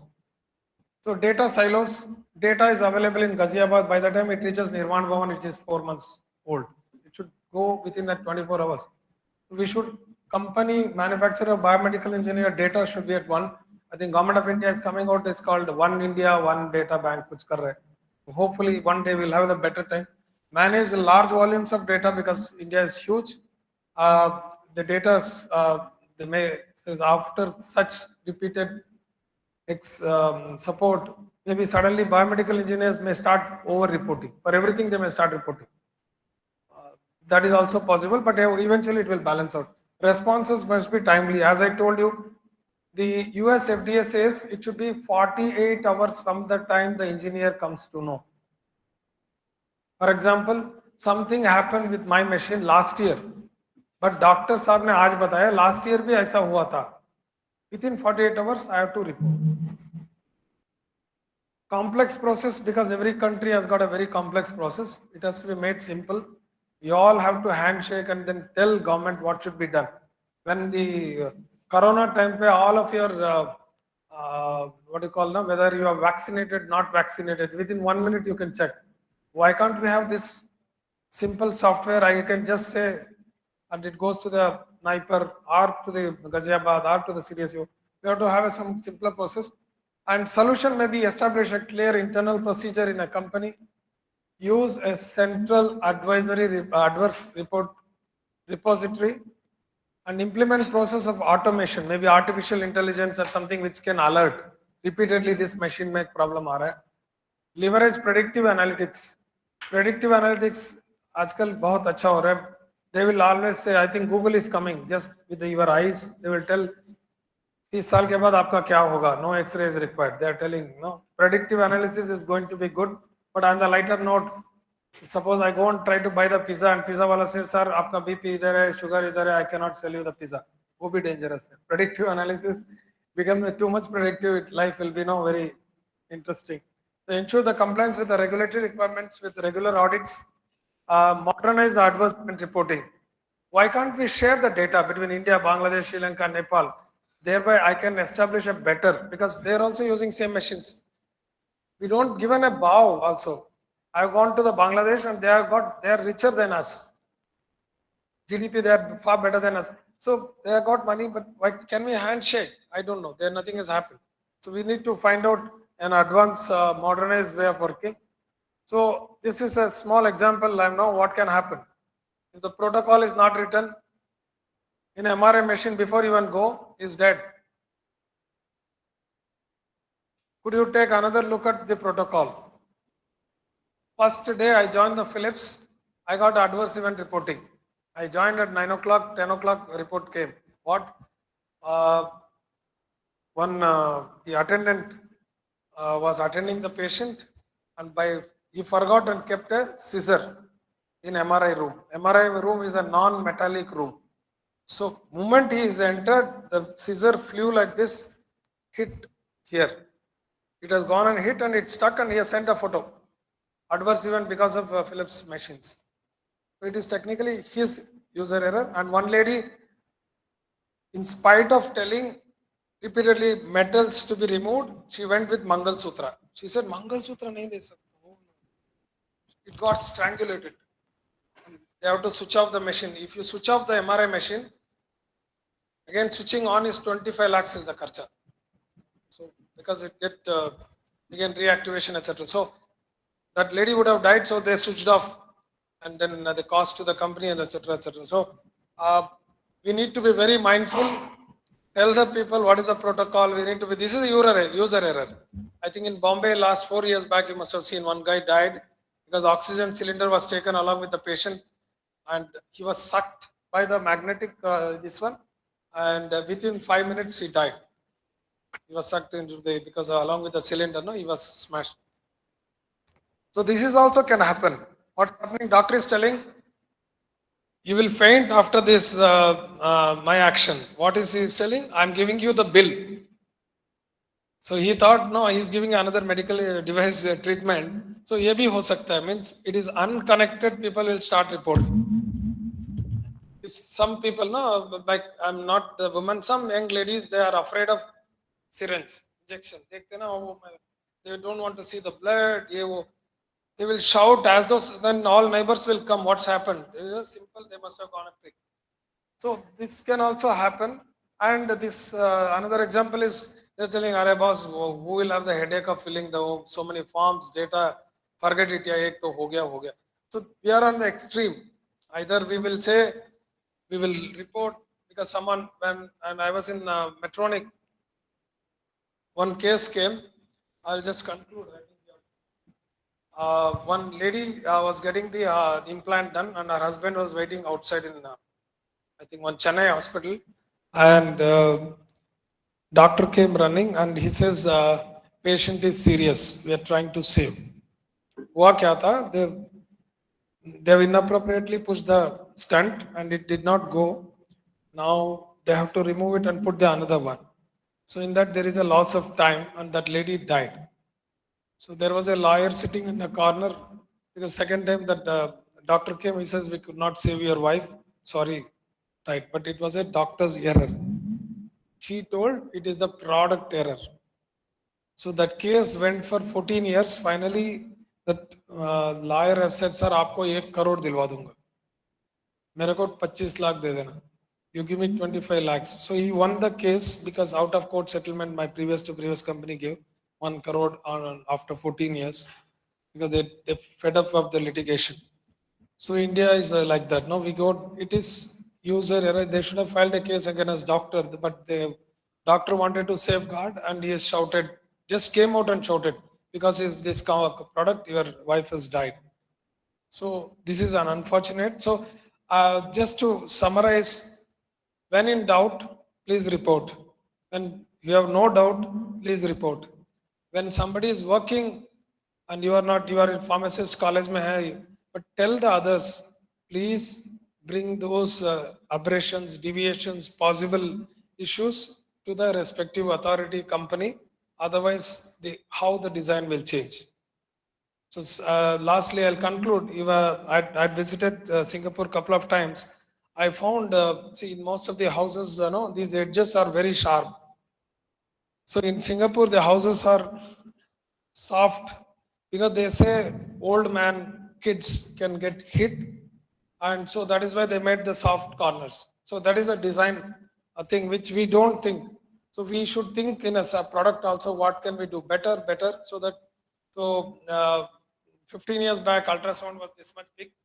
Now the ultrasound is mobile. They have bought the entire ultrasound this much and they just connect to any mobile ultrasound is ready. So the innovation happens because of feedback. Innovation happens because of the adverse event reporting. Changes happens. So ultimately all of us get benefited. So ladies and gentlemen, thank you for your patient listening. I hope I tried to keep you awake being the last session, but I would request, please reach me or reach any one of us for any value addition or collaboration or interaction, because you are all budding scientists, pharmacists, and you are going to be the safeguarding the people. So I request, even if you not in any of the jobs, if you hear something, please try to motivate someone to report. If you don't report, nothing will happen. But if you report, something will happen. Definitely a patient safety. Thank you. Thank you so much, sir. Thank you so much, Mr. Sudhakar, sir, for giving such an informative and knowledgeable session to us. Now we are open to question and answer session. I invite participants to ask any question related to the session. They can do so by either unmuting themselves or raising their hand.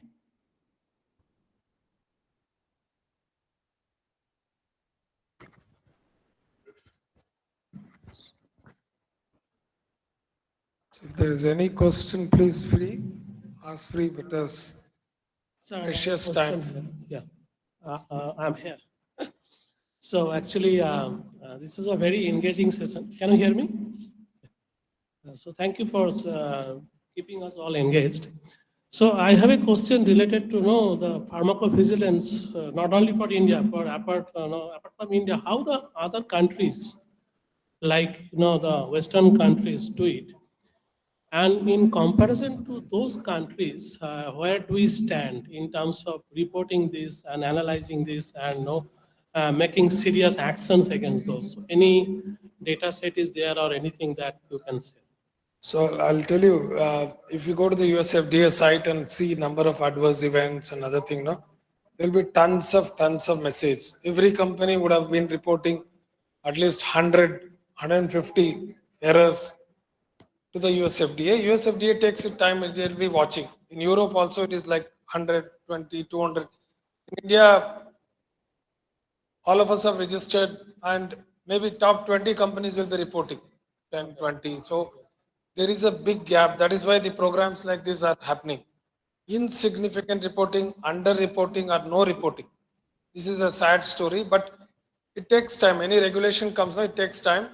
We are now, regulation is fully, completely available from 1st of October 2023, all medical devices. So maybe next couple of years, government will, now it is in a slow pace, then they become aggressive. Stick. Now there is carrot, then they will pick up the stick. So it's hardly any, sir. बहुत कम है. 20 companies report, पूरा साल में 200. West में 200 per company are reporting. So there is a hardly reporting. So under-reporting is actually a good sign for the company because that means No, it's bad. I'll tell you most horrendous. I'll tell you layman's term. आपने एक mobile खरीदा, very happy you are using because low cost में मिल गया etc.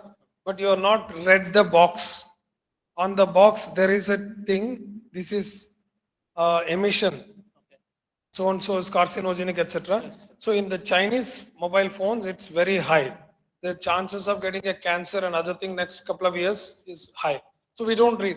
So under reporting is dangerous for the company because they don't change the design.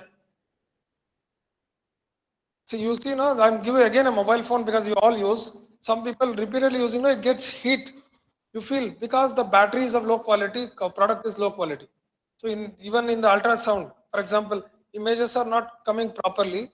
The operation surgical precision will go wrong. So the clarity is very important. 7 lakh में मिलता है ultrasound, 1 crore में मिलता है.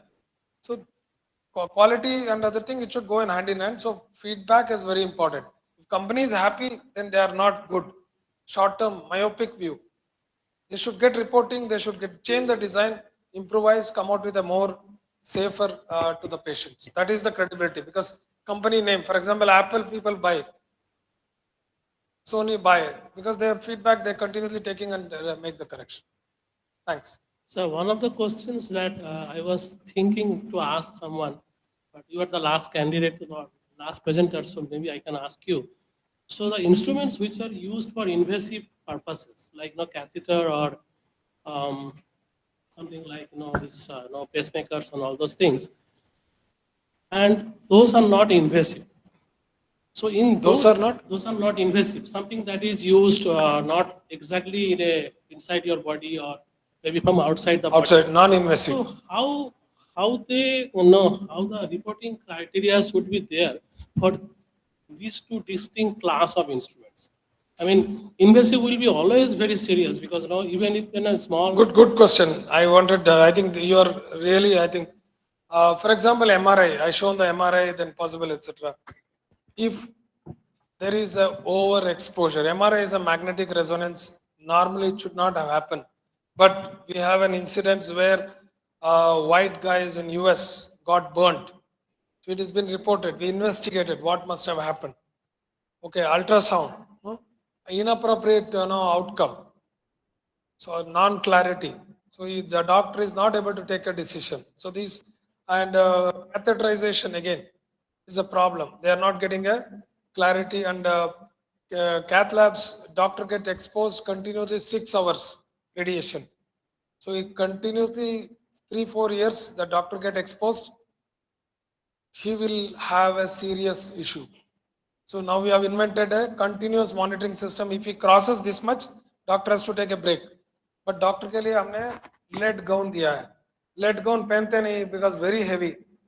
So they will do like that only. So lot of doctors didn't have the kids. Then when we investigated back, overexposure has created this issue. So that's why we come out with now continuous. So in non-invasive big problem है sir. Invasive be definitely possible. So syringes. If it is not, if a user error, now we are coming out thinking of like, can a patient take blood on his own? You may think, you may be laughing, what's happening?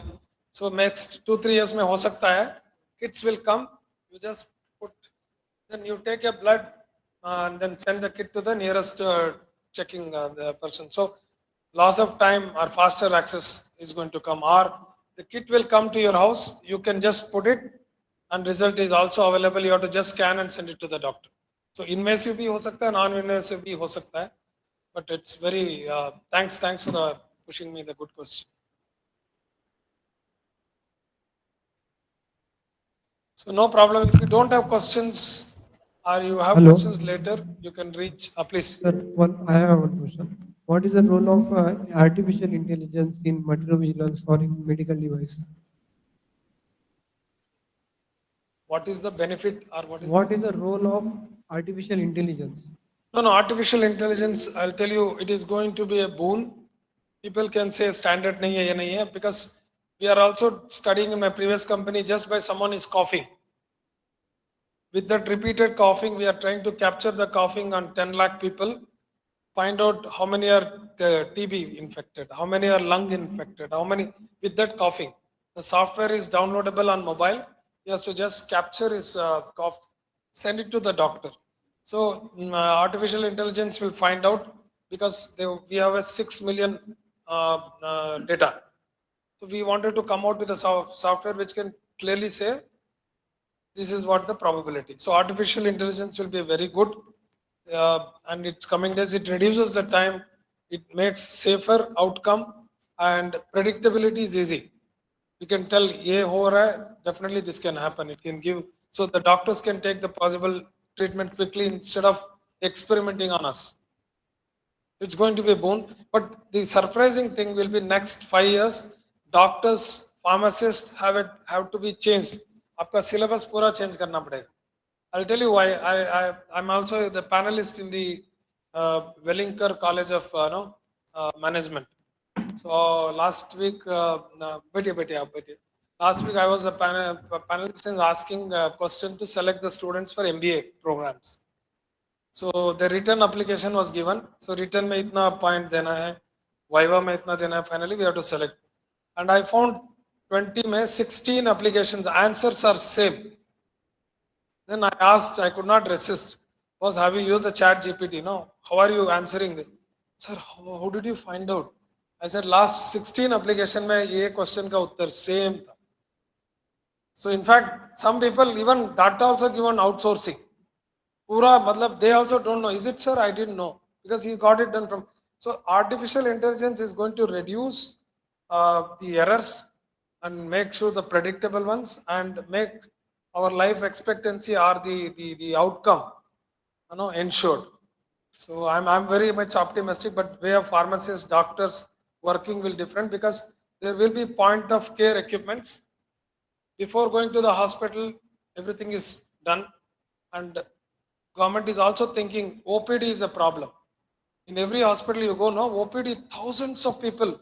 ICU में 20 लोग, उसमें भी 3 bed खाली है, but OPD 1000 because by the time he got the parchi, 1 day gone. By the time he got the X-ray, 3 days gone. By the time CT, 7 days gone. By the time actually you see the doctor, 25 days gone. He must be almost from now non-dying to the dying types.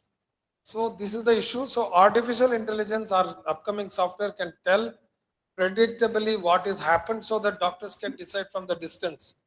America में बैठ के आजकल कर रहे हैं. In Chennai they are doing what is called distant monitoring of ICUs. So पूरा India में 5,500 ICUs, intensivists are there when 1.4 billion people के लिए. That means in ICU management people, no, experts are only for 5,500. So to circumvent that, now the technology is for every bed is fitted with advanced cameras, centralized servers, so people can see 100 kilometers dur, a doctor can manage 50 patients, and he will be just selling. See, so and so Apollo Hospital, Bangalore, 4th patient, ye karna hai. So nurse will give this. So distant monitoring is becoming the reality. Now this will further go and then become predictable monitoring. Doctor can just sit, this is the repeated one, insulin कम हो रहा है, insulin कम हो गया तो then brain shock होगा, brain shock हो गया तो 14 दिन मर जाएगा. So he has to be in. So there is a predictability, assurance of life and better life.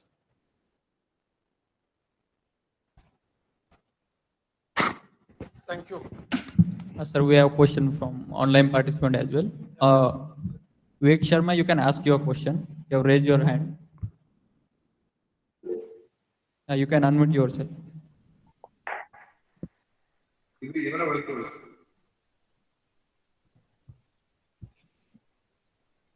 Yes, you can ask your question.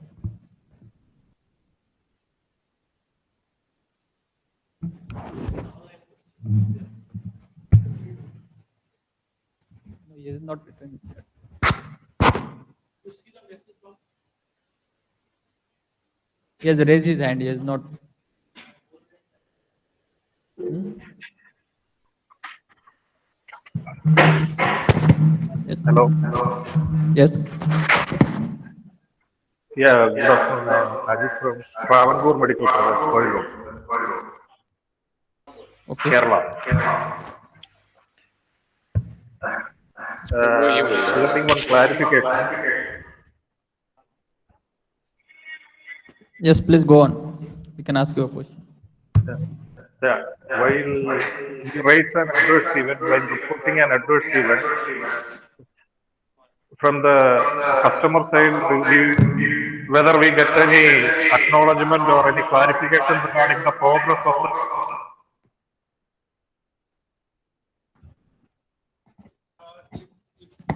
If I understood your question correctly, while reporting the adverse event, do you get an acknowledgement or do you require a requisite qualification, correct?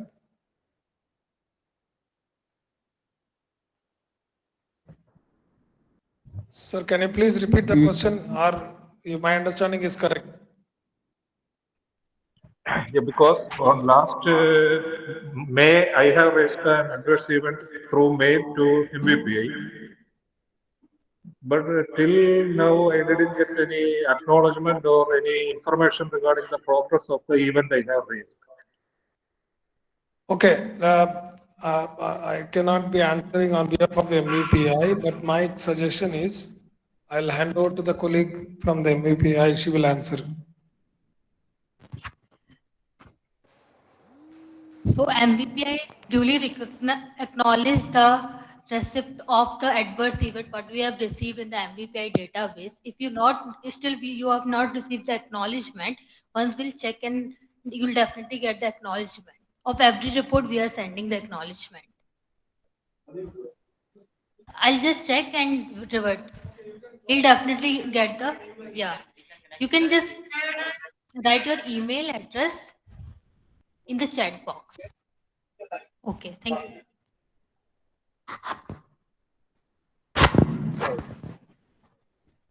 So any other questions? We have got questions from online participant. There's a question from Lokesh Mishra. He's from Tirthankar Mahavir University. His question is that in case of metrovigilance cases, always we get there more time Ayushman card patients because their material quality is of two type of different materials used for Ayushman patient and different material used for private patients. And if we are using different materials, like for Ayushman patient is different material and for private patient is then. If you use same material, then these material vigilance cases or adverse event will be less. Basically, saying that in case of So I think I understood the question. See, the gentleman, please understand. It is like this. On a lighter note, somebody is drinking the Costa coffee, and somebody is giving the brew coffee. If it is same, no, it cannot be. Every product is different, material is different, and the claims are different, though it may be coronary stent. So, but basic outcome is same. But my request is, if there is an adverse event, please reach the regulators and find out any responses. But your assumption that if it is a better material like nickel based material, it is better or something else is we cannot jump to the conclusion because company have based on their investigation, clinical investigation must have come out with the safety outcome. So based on that only product must have been launched. So we cannot compare apple to apple like pharma companies. And then, however, the MVPI investigates if there is any feedback for possible such deviations or possible outcomes. Hope we have answered your question, Mr. Lokesh Mishra. We have got another question from Regional Center BJMC Ahmedabad. So he's saying, can we collect data from health insurance companies? Example, like medical device adverse event in case of revision surgery. Yeah, very good question. I think health insurance people are one of the checkpoints. They will always catch hold. They know if something, in fact, they know to an extent, if bill comes this many lakhs, some kuch to hera feri hoga hai. So they know the pattern, they know because they have got artificial intelligence and they've got a trend analysis, and they know who are the black sheeps in that particular area. In fact, insurance people can make a lot of justice if they hand with the MVPI. One is the procedures, they are completely aware, and in fact, they decline the claims. So insurance people have a lot of data. I don't know whether CDSCO or MVPI has going to talk to them in future, or National Health Authority is going to talk. They decline the claims, they know the misuse, and they also know the overcharging for particular type of implants. I'll tell you the simple example, hernia mesh. Hernia mesh may be costing 10,000 rupees, surgery may be 50,000, 60,000 rupees hoga. In an ordinary good, very high-fi hospital, maybe 2 lakh rupees. But someone is billing 4 lakh, they know there is something wrong, something misused. So insurance people definitely are the great data providers. Yes. And some of the participants want to access your PPT as well. So is it possible to share your PPT? Okay. Definitely, I will give the. Okay. I'll So be all the more than online participants will share the PPT through mail. See, my last soft note is, it is like college student asking the photocopy of the notes made by the sir. He will never read, because if he is reading, he will never ask the notes. So my joke, I will share the slide, but the greatest gift you can give it back to the humankind, please motivate your stakeholders to report, notify, get any uneven things captured. Even a simple thing in college mein kuch ho raha hai, this guy is always getting 99 marks. Either he is over intelligent or kuch to gadbad hai. So there is artificial intelligence we can also do. So please make sure, report, and make our life better. We all can add value together. Otherwise, singly as a manufacturer, as a research company, we cannot add. So thank you for giving opportunity. I think one of the silent students, but I hope you guys are great and inspiring ones, and I wish you all the best. Thank you.